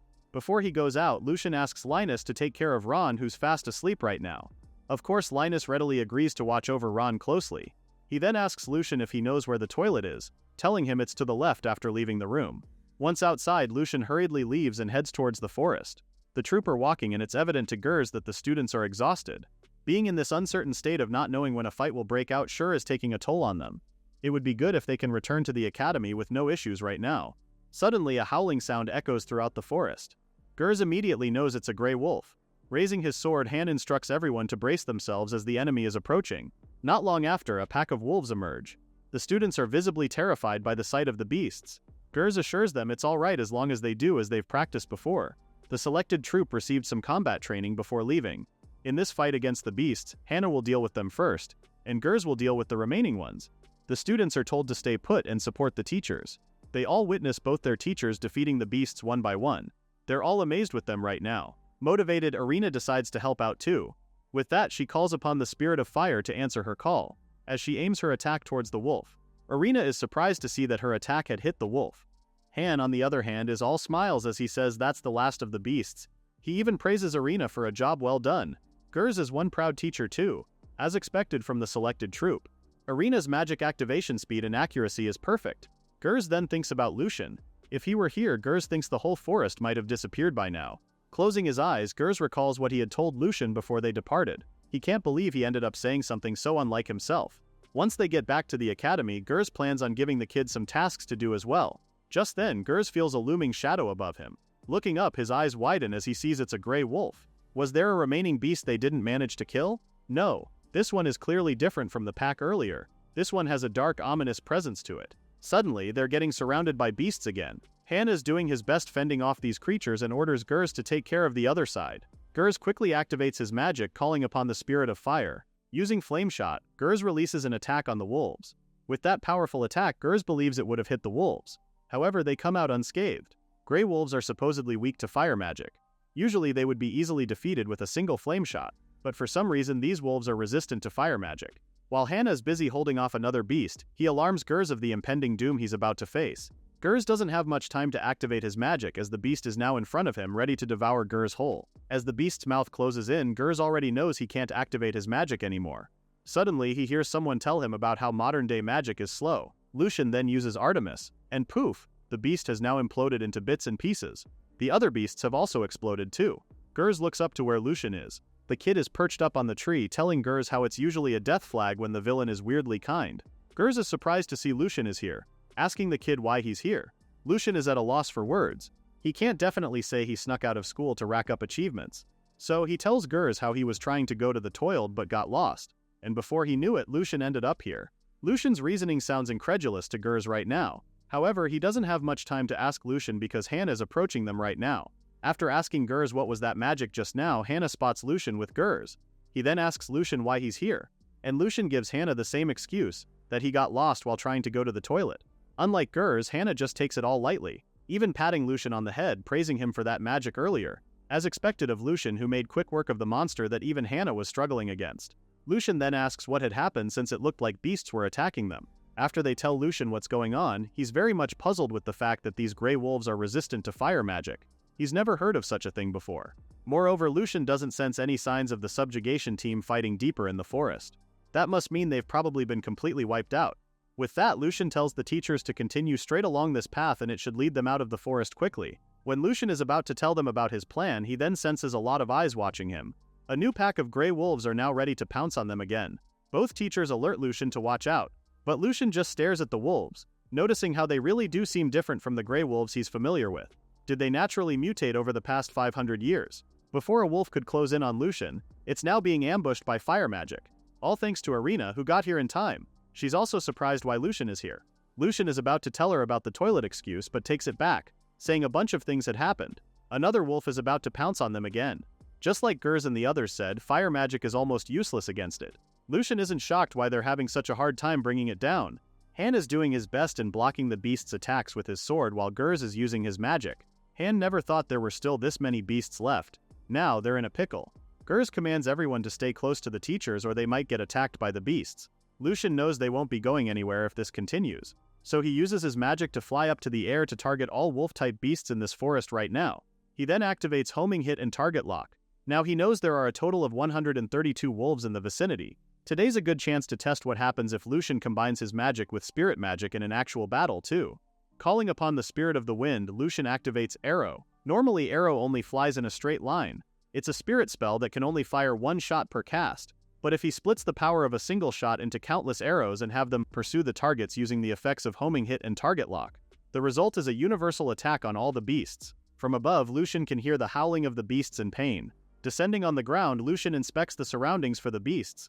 They're all bloodied on the ground, dead. It's quiet too. Looks like Lucien's attack just wiped out every last wolf they were supposed to eliminate. With this, the beast subjugation mission itself should be complete. Lucien then suddenly sees black smoke rising from the wolves, what he believes to be miasma. It's coming from the corpses. Lucien has seen something similar in his previous life. If he remembers it correctly, it's magic called Battle Spirit Form. It's a spell that fuses the remaining mana and soul left within the target's body and turns them into a being that continues to fight even after death.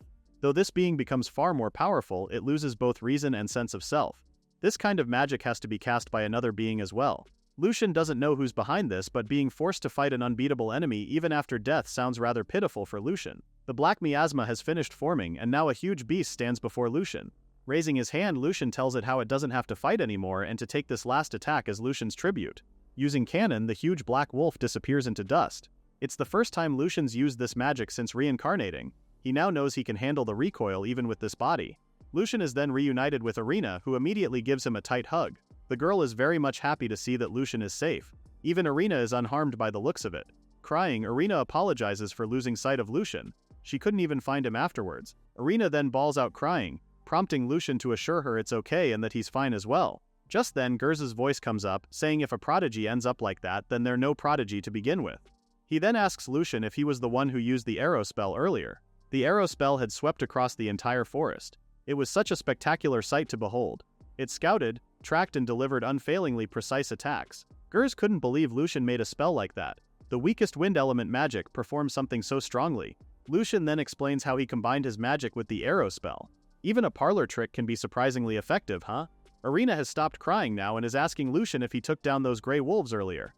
When Lucien confirms this, a smile forms on Irina's face, knowing now that it was Lucien that protected all of them in the selected troop and the extermination team. Irina then grabs Lucien's hands and thanks him wholeheartedly. The kid instantly blushes and looks away, saying he just did it to rack up achievements. Being told something like that while looking him in the eyes makes Lucien flustered.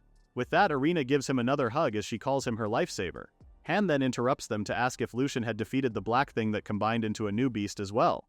Realizing Han is talking about the beast with battle spirit form, Lucien confirms this. Hannah then shares how at the Subjugation Corps headquarters, they are calling that beast the Berserk Grey Wolf.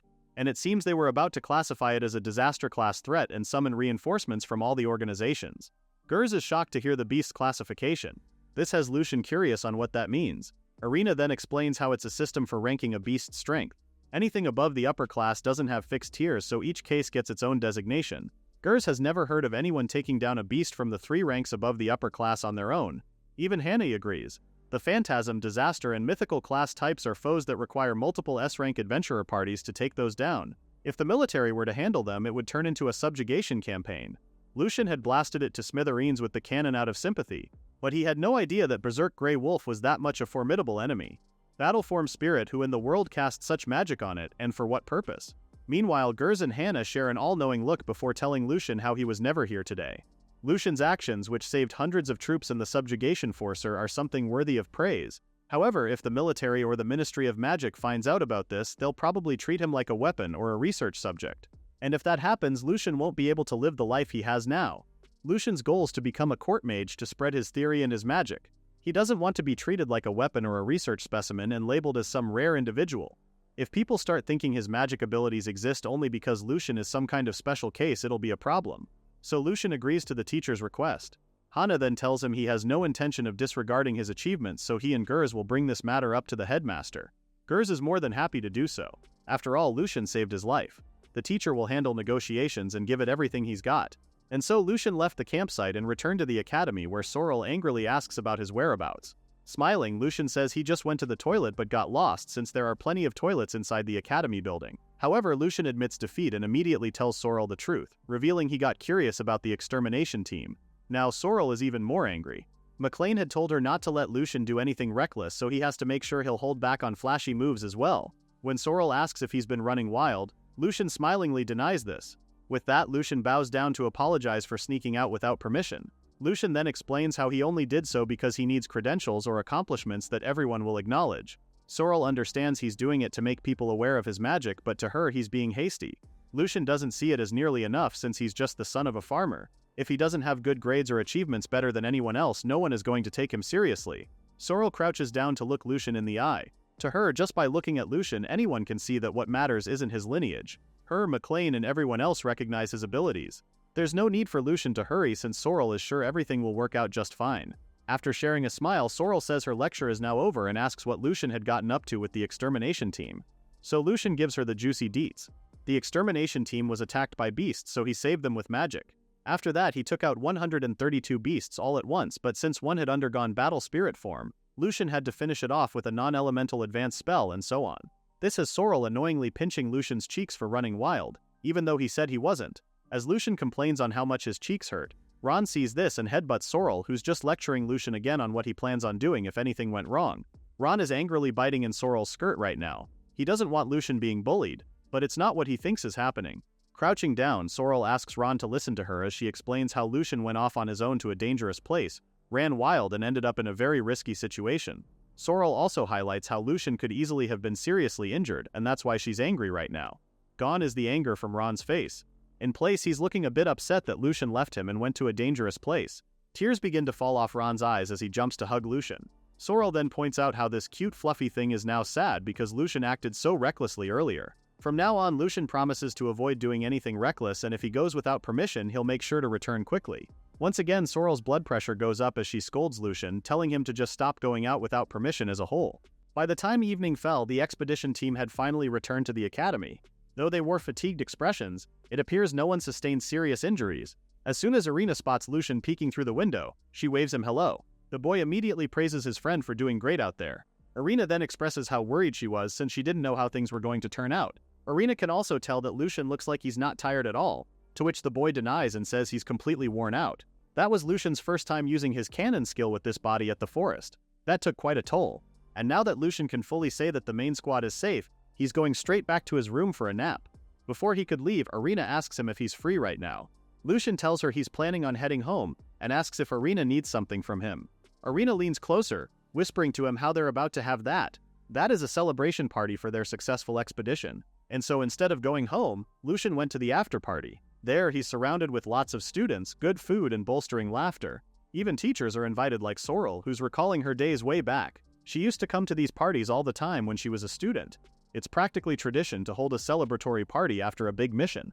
Lucien didn't expect Sorrel to be here too. Even Linus is here, happy to be chomping on some food. This boy would never miss out on an all-you-can-eat buffet like this. Now Lucien's brows are close to conjoining, making Sorrel call him a stick in the mud. To her, the more the merrier. Besides, Sorrel highlights how this expedition was grueling in more ways than one. Letting students blow off some steam like this is the best way to take their minds off it. Irina then joins the group, apologizing for keeping Lucien waiting. She grabbed a bit of everything, so she wants Lucien to enjoy plenty of the food. Suddenly, a boy's voice chimes in, asking Lucien if he's the first-year students everyone's talking about. This boy is one of the upperclassmen from the expedition. As soon as Lucien confirms his identity, the boy's eyes twinkle in excitement. He's very glad to have found Lucien since he really wanted to thank him. When the senior student was facing down that gray wolf, his legs just froze. That was when Lucien's spell came out of nowhere and saved him. With that, he sincerely thanks Lucien for everything he's done. This interaction has the attention of most of the students that joined the expedition. Another senior joins in, asking if Lucien's really the kid who unleashed that crazy magic.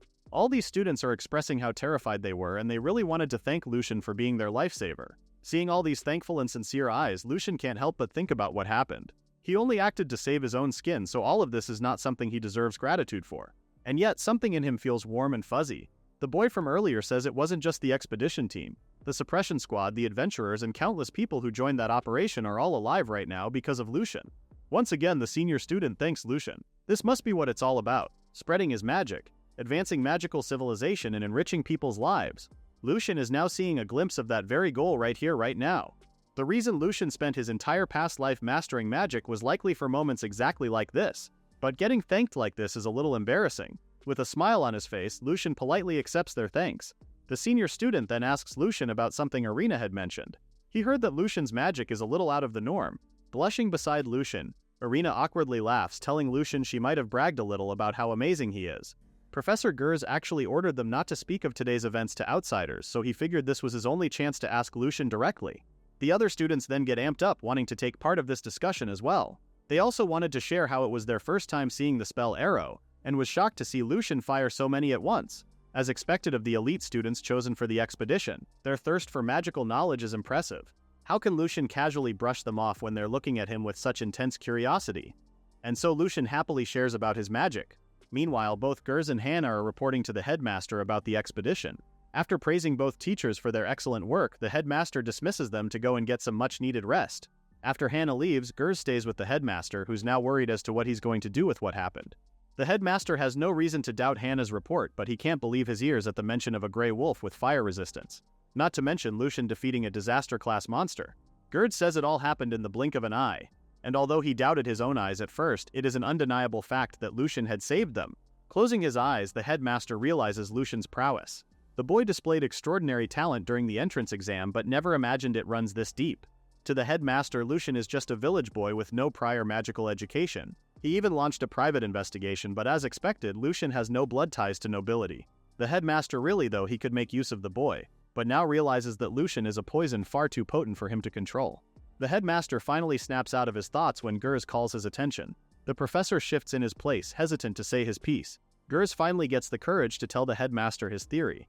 He believes Lucien could be one of those beloved by God or one of the divine apostles mentioned in the legends.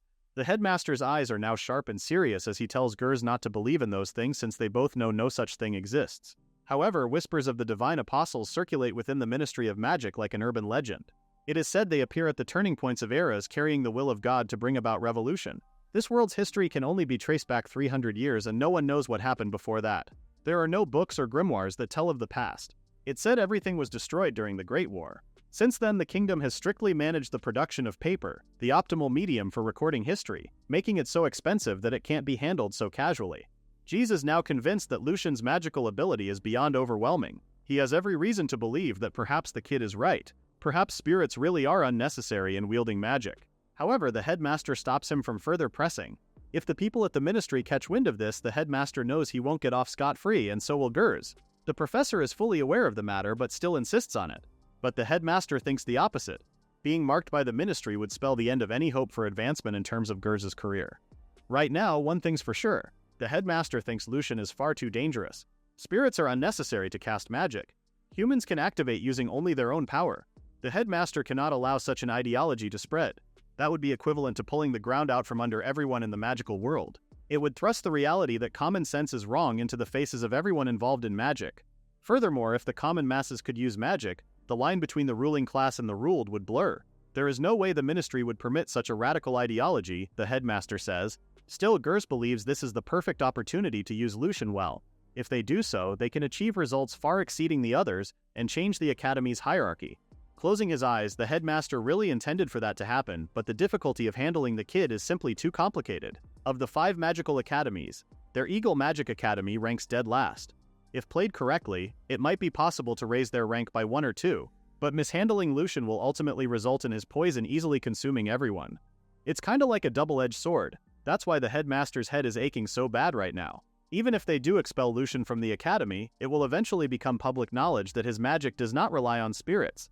Lucien did say if he left Eagle Magic Academy he would simply go to another academy. If someone else were to scheme to use him, then it would become quite troublesome. Of course, the headmaster has thought of all these possible scenarios. When Gers asks him on what they'll do now, it takes the headmaster a few minutes before telling him his plan. They'll keep Lucien at hand as a trump card, but they will do their utmost ability not to use him. They shall only utilize him if they are driven to the very brink of ruin. The headmaster is comforted by the fact that Lucien is still a 6-year-old child. In peacetime, they simply keep him under management and regulate any strange behavior. They will drill the common sense of magic and the world into him. This is a magic academy after all. After that, Gers changes the topic regarding the magic competition next month. With the recent events that occurred, the headmaster knows they can't afford to sit idly by. The magic competition is an annual joint event held by the 5 academies to present their student representatives' magical ability. Eagle Magic Academy's results last year were, well, not something the headmaster's proud of. The headmaster then stares at the report about Lucien Gildorf.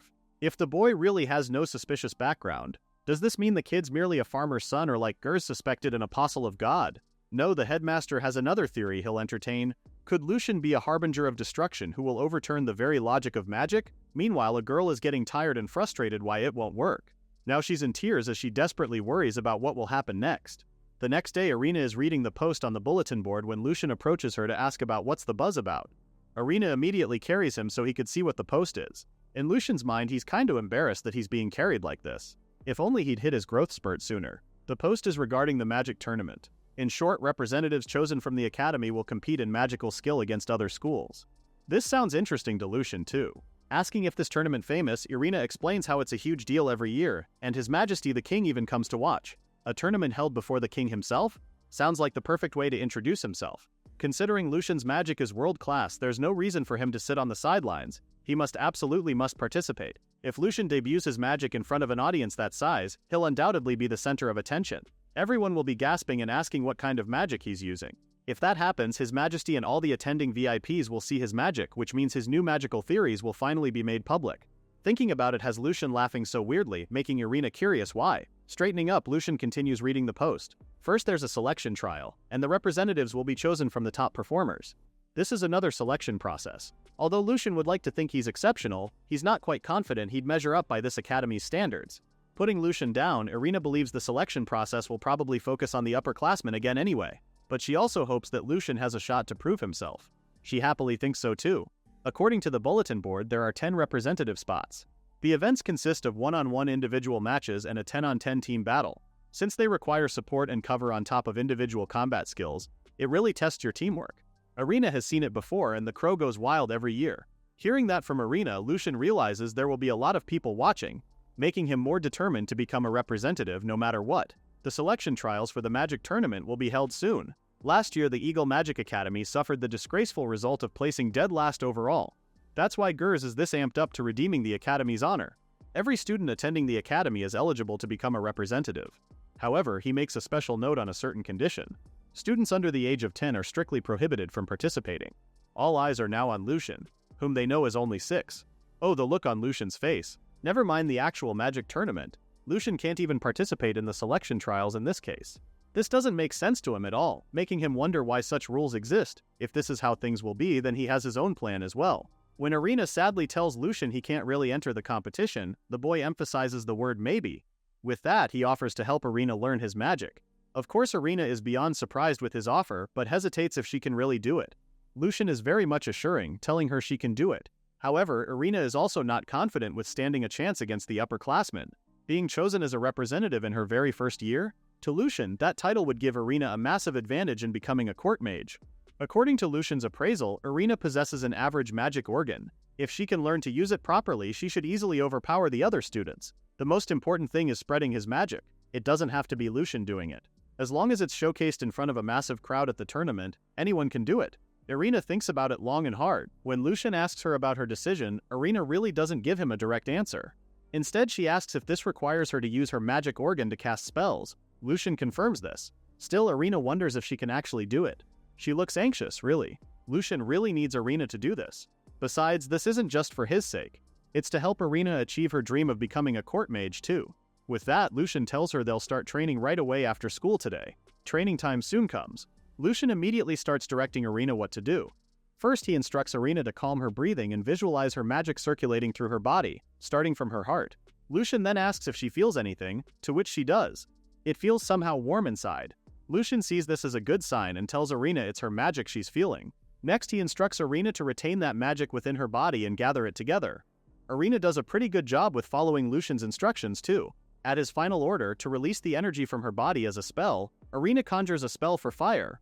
Above Irina's hands comes out a tiny spark, shocking her in the process. When she frantically tells Lucien about it, the boy calmly tells her it's just magic. Managing to cast a spell on her very first try is excellent work. That sequence of steps Lucien just told her is how one casts magic using one's magic organ. With that, he tells Irina to keep practicing it over and over until she gets used to the feeling. Irina nods in agreement, wanting to keep trying as well. Suddenly, Sorrel calls their attention and tells the both of them that the school gates will soon close, so they need to head out soon. It's only then that Irina realizes it's already getting dark. So the three start walking out of the academy. Lucien then asks Sorrel as to how things were with the magic tournament when she was a student herself. Sorrel casually shares that she participated as the youngest contestant in history. However, the academy's overall performance was a total disaster. The selection trials are coming up soon too, Sorrel realizes. Lucien then asks her if there was also an age restriction back in her day. Taken aback, Sorrel says they didn't have anything like that at all. When Sorrel asks about this age restriction, both Lucien and Irina fill her in with the details. Sorrel then thinks about this new rule and thinks they decided it was too dangerous for little kids. Sorrel even goes on to joke about Lucien's height. Just being able to participate in the magic tournament is a massive honor, according to Sorrel. It's no exaggeration to say it can alter the course of one's entire life. Because of that, the students in the selection trials are fighting for their lives. Imagine tossing a little kid into a bloodbath like that and something awful happens. Sorrel believes the age restriction makes a lot of sense with that kind of reasoning. Lucien now sees it a plausible reason to add this new rule now. In his mind, he glumly thinks about drinking more milk so he could grow taller. Poor Lucien. The next day during class, Irina asks Lucien about magic. Since his magic doesn't require any incantations, she's curious if that gives him a huge advantage in a firefight. Lucien confirms this, calling his magic unique magic just so they could distinguish it from spirit magic. Anyways, this unique magic can be cast regardless of elemental affinity. Once Irina learns the basics, she'll even be able to use physical support spells like body enhancement. That's why Lucien wants to spread this magic to everyone, which is why Irina must be chosen as a representative in the trials, no matter what. Irina cheerfully says to count her in because she doesn't plan on losing to anyone, too. The selection trials are held in the vast forest on the academy grounds. The objective is to steal the badges worn by other participants within a time limit. In addition to the number of badges collected, combat performance and situational awareness are also factored into the evaluation. This was what was written on the bulletin board, too. After class, Irina tells Lucien they can go train now. However, Irina's face isn't a happy one when Linus joins the both of them. It irritates her that Linus is just standing there. This offends Linus, saying he's actually here to get some special training from Lucien. Looking at them, Lucien realizes Linus was eavesdropping on his conversation with Irina earlier. No harm done. Having more people use his unique magic is a good thing, and so Lucien instructs Irina to continue practicing spellcasting using her magic organ. When Linus asks for his own orders, Lucien has another plan for him. Since Linus is a magic swordsman who specializes in earth magic, the type who fights on the front lines, Lucien wants him to learn body enhancement magic along with how to use his magic organ, just like Irina. Now Linus is confused with what this magic organ is, so Lucien assures him he's going to teach him about it right now. Meanwhile, Irina is busy concentrating on spellcasting. Just like Lucien taught him, she needs to become aware of her magic and feel how it flows. Closing her eyes, Irina does what she was taught yesterday, and before she knows it, fire emerges on her hands. Not just a spark, but actual flames. Seeing it with her own two eyes has Irina hustling in excitement. She gets all giddy as she asks Lucien if he saw what she just did. The boy gives her a smile. Irina is honest and hardworking, so she learns fast. Irina's next hurdle is control. Currently, Lucien can see that her mana consumption is way too high. And now for his other student. Linus is also working hard on learning the ropes. Once he gets used to his magic organ, Lucien wants him to try casting a spell. Linus has a habit of swallowing whatever Lucien says hook, line, and sinker. But perhaps Linus needs a thought process that is simple enough to even consider trying unique magic. There are only 3 days left until the selection trials. Irina should be able to put unique magic into practice by then. However, Linus is another story. It might just be a superficial cram session. Lucien needs to think of a better way for Linus to learn quick. However, Lucien is interrupted when he hears a scream from nearby. Another student is on fire right now and everyone frantically calls to get a teacher. This is an emergency though, so right now they need water to put out the fire. Water stream magic, or as it's known in this era, water magic.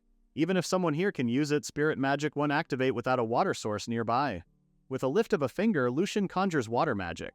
A huge glob of water instantly appears above the girl and is splashed with it as soon as Lucien moves his fingers. The fire is out in an instant. That was a close call, honestly. Both Irina and Linus are amazed knowing it was Lucien that saved the day. Lucien really doesn't care who did it. The important thing to him is that the girl is safe. Irina is worried if she's going to be a light after that though. Linus then recalls this being mentioned in a lecture. What just happened was probably a magical misfire. Linus had heard it can be pretty traumatic. It depends on the person, so some people just brush it right off while others suffer so much psychological damage they can't use magic ever again. Lucien now understands the gist of things. The spirit magic in this era relies entirely on spirits to activate. The lecture mentioned that using too much or too little mana runs the risk of a misfire, and to prevent that, one needs comprehensive knowledge of both magic and spirits. Or some other tedious explanation like that. Lucien then explains to both Irina and Linus that the unique magic he's teaching them has no risk of misfiring. If they use too much mana, it simply goes to waste. If they use too little, the spell just won't activate. That's as simple as it gets. Still, Irina believes that the student probably won't be able to participate in the selection trials now. The student earlier is a third-year student named Chris Arnold. Approaching Lucien, she introduces herself and asks the boy if he's the one who cast the water spell earlier. As soon as Lucien confirms this, whispers start swirling around. Apparently, there are rumors spreading around campus about Lucien and how he saved the subjugation squad and took down a disaster-class monster. Chris had mentioned she's from Class 1, which gathers the most exceptional students in the grade. Yet she wasn't part of the squad selected for the subjugation mission. Extending her hand, Chris thanks Lucien for saving her. Lucien immediately shakes her hand, expressing how glad he is that she's unharmed. However, Lucien quickly notices Chris's uniform, which is now scorched, although she remains physically uninjured. Whether it's spirit magic or unique magic, the body is what anchors the mind. If a mage's willpower and mental fortitude wither away, being physically healthy means very little. Lucien can also feel Chris's hands still shaking. Believing she's still terrified, Lucien tells Chris that he'll escort her to the nurse's office. Smiling, Chris accepts the offer, glad to be placing herself in the hands of her adorable knight. At the nurse's office, Chris sits on the empty bed. Looks like the nurse is out right now. Alone, Chris shares how this might be the end of the line for her. She hasn't been able to achieve any good results in the selection trials, and she wasn't even chosen for the subjugation squad. Tears start rolling down Chris's face, making Lucien frazzled. He quickly assures her that's not a reason for her to cry and that it's not the end of the line for her at all. However, Chris still feels defeated. She's been in Class 1 since enrollment, but she has absolutely nothing to show for it. Misfiring a spell might be excusable for a first year, but a third year? The sight of those flames is burned into her mind now. Chris doesn't think she can use magic for a while. Lucien quickly goes to her side and gives Chris's head a pat. The poor girl stops crying, chuckling as she asks if Lucien is trying to comfort her. Feeling awkward, Lucien tries to think of a better way to phrase what he just said just now. Chris is now smiling, saying it's alright. Her father already told her she has to withdraw from the academy depending on her results in the selection trials. This has Lucien realizing that Chris is a noble's daughter and is of marriageable age. Her family probably decided that if she lacks magical talent, marrying Chris off is more beneficial for the house. Staring at Chris, Lucien asks her if she's really just going to quit now. When she tells her yes, Lucien tries making her stay by reasoning out that there might be another subjugation squad or some other opportunity for her. But Chris says it's already been decided since she already made a promise to her father. Lucien isn't backing down though and asks if Chris won't have to quit if she gets a good score in the selection trials. While that's true, Chris already has the idea that she won't be able to use magic for a while. She even tries to call on the spirits, to no avail. Lucien can't even sense even a hint of activation. The mind does play a crucial role in wielding magic. Given Chris' current mental state, she likely won't be able to handle his unique magic even if Lucien teaches her. He's already teaching Irina and Linus his unique magic so they can act as his proxies in the selection trials. Lucien's goal is for the two of them to serve as walking advertisements. But ideally, the best scenario would be for him to produce results himself. A bright idea soon comes to Lucien's mind. This should be mutually beneficial for both him and Chris too. And so the young prodigy offers Chris a proposal she'll surely agree on. The day of the selection exam finally arrives. Professor Gers has already gathered all the participants. By now they're all aware with how the selection exam works, but Gers will still follow protocol and will go over the rules one last time. The participants are to head into the forest on the academy grounds and compete for the badges Gers is about to distribute. Their goal is to collect as many badges as possible within the time limit. Those with the highest scores will be chosen as the representatives for the upcoming competition. If anyone lacks the resolve to see this through, Gers asks them to withdraw now as to not waste their time and effort. When Gers asks if anyone has any questions, a boy raises his hand to ask if the evaluation will be solely based on the number of badges they acquire. The professor immediately tells him no. Apparently, the process on how the students obtain these badges is also a vital factor. The faculty will be using clairvoyance to sync their vision with various animals in the forest. Everything will be monitored in real time at the headquarters. And while it's not publicly sanctioned, the teachers will also be taking note of those who provide exceptional support to their allies. Before Gers disperses the participants, he calls on Lucien's attention to tell him he is to stay here at headquarters and stay out of trouble. These are direct orders coming from the principal himself. Although Lucien agrees, he thinks that was more of a threat than an order. Well, he'll just have to stay put and follow their orders for now. Never mind that as well. Lucien has other things he should be focusing on. Like Irina, for example. She's shaking of nervousness right now as we speak. When Lucien asks if she's okay, her voice squeaks as she tells him she's fine. Her legs are just shaking a little from the nerves. Is all. A little is really an understatement for what Irina feels. A confident Linus then chimes in, asking Irina what she's worried about when, to him, there's nothing to be nervous about. Both Linus and Irina have been training rigorously with their unique magic until today. Irina has reached the point where she can cast almost all of her spirit magic as unique magic. At the same time, Linus has finally managed to master the physical enhancement spell Lucien had recommended. Regardless of the type of magic, both Irina and Linus have grasped the fundamentals of unique magic. Lucien is confident that the two are more than a match for the upperclassmen and finish with impressive results. Well, at least that's what Lucien hopes will happen. This would have been so much easier if he could just compete himself. But he's got to do what needs doing, right? Maybe this is just the anxiety of a master when watching his disciples go into the battlefield. Not long, Gers tells everyone it's now time to head out to the forest immediately. While everyone gets busy outside, Gers calls Lucien to remind him he'll be accompanying the professor to headquarters. Seeing how compliant the kid is, the professor gets curious why and even asks if Lucien had eaten something strange for breakfast. After such conversation, both of them head to the selection exam headquarters. Lucien immediately sees huge crystals in the room and realizes these are images being projected onto it. When Lucien asks the professor what this is, Gers explains these crystals reflect the clairvoyance spell. The largest one is set to track the student currently in the lead. Hearing this, Lucien thinks about how these are projecting images through magic and how these crystals are acting as receivers for the signal. This technology certainly didn't exist in his time. With that, Lucien starts heading out, excusing himself for the restroom. He now has to start his own preparations and not keep Chris waiting for him. Gers quickly calls after him, warning Lucien that he better be honest with going to the restroom. Well, the professor can't do anything now, especially with how fast Lucien just went out like that. And so Lucien meets up with Chris outside. Chris then asks what Lucien had in mind with his proposal.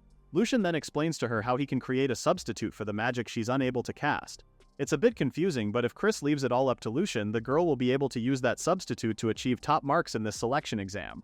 Although Lucien seems sure with his plan, Chris remains doubtful of herself. Still, Lucien happily shares how he's already prepared everything. He then takes out something from his pocket, telling Chris this is what will serve as her magical substitute. Chris is surprised to see the item. After meeting Chris, Lucien immediately goes back to report to Gers, who's still suspicious if the boy was really in the restroom earlier. Meanwhile, the students are already getting briefed in the forest. They will be released into the forest according to their year level, first years first, second after, then third years last.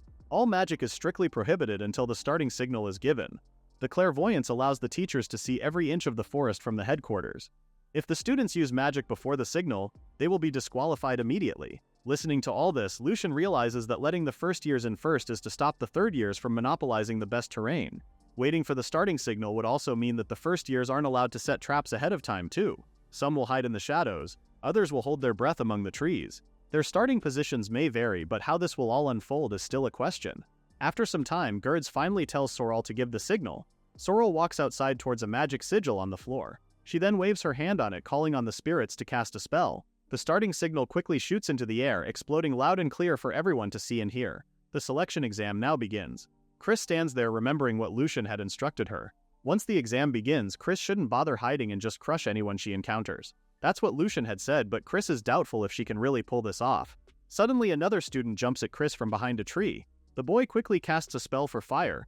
Chris just closes her eyes shut and casts arrow spell, sending the boy flying backwards. A small creature had appeared before Chris and had spurted water towards the boy. Everyone back at headquarters are so shocked their jaws are on the floor. Only one person is smiling, and of course it's Lucien. While the boy runs away from Chris, the girl faces the small creature with curiosity. This is what Lucien had given her earlier. This is Remo. Since Chris cannot cast magic herself, he created this mini golem using smithing magic to act in her stead. By using enhancement fixation and shadow strings, Lucien can remotely operate Remo to replicate his own unique magic. Furthermore, thanks to concealment, Remo appears invisible to everyone except Chris and Lucien. To everyone else, it just looks like Chris is firing a relentless barrage of arrows. The other students are surprised as well. They just saw a volley of arrows neutralizing a fire spell. What's even more shocking is that the arrows came from Chris Arnold, who they didn't know possessed such talent. Lucien is proud to hear their talks. Even though they can't really see Remo, it feels good to see his work as being appreciated. For now, Lucien has focused his concentration on Remo's movements. He's enchanted Remo with sound collection and far sight, so Lucien now has a perfect grasp of the surrounding environment. As Chris starts venturing in the forest, she sees another boy, to which Remo quickly attacks with arrows. The boy quickly drops and hides in the bushes, shouting for help. Now everyone's scared of Chris, calling her a demon and a monster this world has summoned. Someone else is also calling her a goddess of ruin, capable of destroying everything in her path. Hearing all this, Chris whispers via Remo to tell Lucien that everyone's calling her scary things now. Lucien proudly tells her it's because Chris is demonstrating an overwhelming difference in power. Although Remo is firing arrows without mercy, the students are protected by automatic low-level shields. Even a direct hit from magic shouldn't cause a life-threatening injury during this exam. However, they are simple for a reason. A direct hit still hurts like hell, just like that student over here who's currently being bathed in flames. And he's in flames because of Arena. Arena has been using fire magic on all her opponents, even collecting 3 badges now. You go, girl, on fire. Arena is doing pretty well, using her unique magic effectively to advance. Meanwhile, Linus has been successfully using the hardening skill Lucien had taught him. It's a simple physical reinforcement spell, but it's perfect for a frontline fighter like him. Everyone's running away from Linus now. When he finds a student hiding behind some bush, Linus immediately throws in a punch before the student can complete his spell. By using hardening to reinforce his body, Linus closes the distance and the strikes while the opponent is still chanting. It looks like Linus is having a smooth run as well. With that, Remo turns back to Chris. Through Remo, Lucien tells Chris they'll now continue their badge collection. Before they can do so, someone suddenly calls Chris' name. It's Sena Serenadal, who's been looking for Chris all this time. Lucien then asks if he's a friend of Chris, to which the girl begrudgingly says it's a complicated story to tell. Sena then tells the girl to not be so cold on him, especially that they promise to get married once he takes the top spot in this selection exam. Chris contradicts his statement, saying she never made such a promise and turned him down dozens of times. In fact, Chris has zero interest in Sena. Even with Chris' rejection, Sena is still confident that she won't be saying such things for so long. He knows Chris is planning on dropping out after the exam. Chris is surprised that he knows about it too. Changing the subject, Sena tells her he's already collected 40 badges. Once he secures the top rank, Sena promises to collect his prize, Chris's hand in marriage. Once Sena leaves, Chris clasps her face in despair. She's really having a headache because of Sena and why he knows she's planning on leaving the academy when she only told Lucien. Then Chris suddenly realizes that maybe Sena had talked to her dad. Her father was always worried about Chris's future since she lacked magical talent. If her father was offered a betrothal to the heir of the Serenadal family, Chris is sure her father would jump at the chance. If it's Sena, Chris knows he had probably whispered all sorts of things to her father. Just thinking about it has Chris sick, that's why she can't stand him. Everything about him just makes Chris' skin crawl. She really doesn't want to get married to Sena. Yes, he has incredible magical talent, but he never listens to a word anyone says. Sena even makes up conversations that never happened. Lucien snaps Chris out of her rant, assuring her that everything is going to be alright and they aren't going to lose. For some reason, Chris is comforted with his words and smiles at Remo. When Chris thanks him, Lucien tells her it's too early for that and that they need to deal with Sena first. This has Chris giggling, calling Lucien a dependable little knight as she gives him a hug via Remo. After a little while of collecting badges, Irina sits on the grass and back on a tree. There doesn't seem to be anyone around here, so she can finally take a breather. She's still not used to Lucien's magic, so it's taking out a lot of her. Suddenly, she hears some noise nearby. Irina quickly gets to chanting the fire spell. However, Linus comes out and calms her down. Irina sighs in relief upon seeing it's only her friend. Since they're fellow disciples under Lucien, they've already agreed not to fight each other for badges. Linus also sits down beside Irina. He's also worn out. Having every single person in the forest as an enemy has been brutal. Since someone can steal the badges back within the time limit, everyone's looking for a target. Now Irina is worried if she pushed the pace a bit too hard at the start. Irina already has 20 badges while Linus has 23. They're both doing pretty well at this point. What they don't anticipate is Sena approaching them. Happy that his targets are a total of 43 badges, Sena quickly casts a lockpick spell, wanting those badges to himself. Irina then gets into casting a fire spell while Linus starts casting hardening. However, Sena casts a wall spell blocking his opponent's attacks. Even with hardening, Linus can't get into Sena's wall. It's like hitting a slab of solid iron. Meanwhile, Irina realizes Sena is casting spells without an incantation. Curious, Irina asks him if Lucien had taught him how to do it without incantation. Sena laughs it off, calling it ridiculous since he's a genius and doesn't need anyone to teach him. According to Sena, he can understand the logic behind most spells just by hearing how they work. With that, Sena has a business proposal for both Irina and Linus. He wants both of them to sell their badges to him. Of course, they're both shocked why Sena would want to buy them, especially that it's a clear violation of the rules. Sena negates this, saying it's only a violation if they're foolish enough to get caught. They're currently in a blind spot for the faculty's clairvoyance. Right now, headquarters can't see a thing. Sena already cleared everyone else out of the area. As long as these two keep their mouths shut, no one will ever know. And besides, it would be a shame to suffer any pointless injuries, a warning from Sena. Irina may hate getting hurt, but cheating is where she draws the line. Linus seconds the motion. He'd rather get blasted unconscious than hand his badges over to a fraud. This has Sena frustrated, calling the two a pair of brainless first years. Before Sena could do anything, Chris calls his name from behind. Sena is beyond ecstatic to see his beloved here. He thinks Chris saw his gallant display of prowess and finally realized she's fallen for him. Sena even urges Chris not to be shy with her feelings, as if Chris stares at him before releasing an array of arrows at him. Sena tries dodging the attacks, wondering why Chris is aiming at his feet. After some time, Sena lands on the ground and shakily asks Chris why she's doing this. With an icy stare, Chris asks her suitor if he's been going around and pressuring other students to give him their badges. Her question fuels some kind of hope in Sena. As he stands up, he says Chris is just jealous since he spoke to a few other ladies, but only because they agreed to sell him their badges for a fair price. He even defends himself that he wasn't trying to date them or anything of the sort. Not really Chris's point, this guy is just delusional at this point. After Sena confirms that he really did buy them with money, he goes on to say that he paid them a very generous amount that they were happy with. Chris then gives him a smile, thanking him and revealing his words will count as a full confession. Sweat trickles down Sena's forehead as he realizes this blind spot is actually within the headquarters site. Those who hide behind their wealth and status to cheat deserve a truly fitting punishment. And with that, Lucien fires a wind lance attack via Remo. Sena doesn't even have time to dodge the attack. And before they know it, a huge bang is heard in the forest. Sena is already knocked out cold.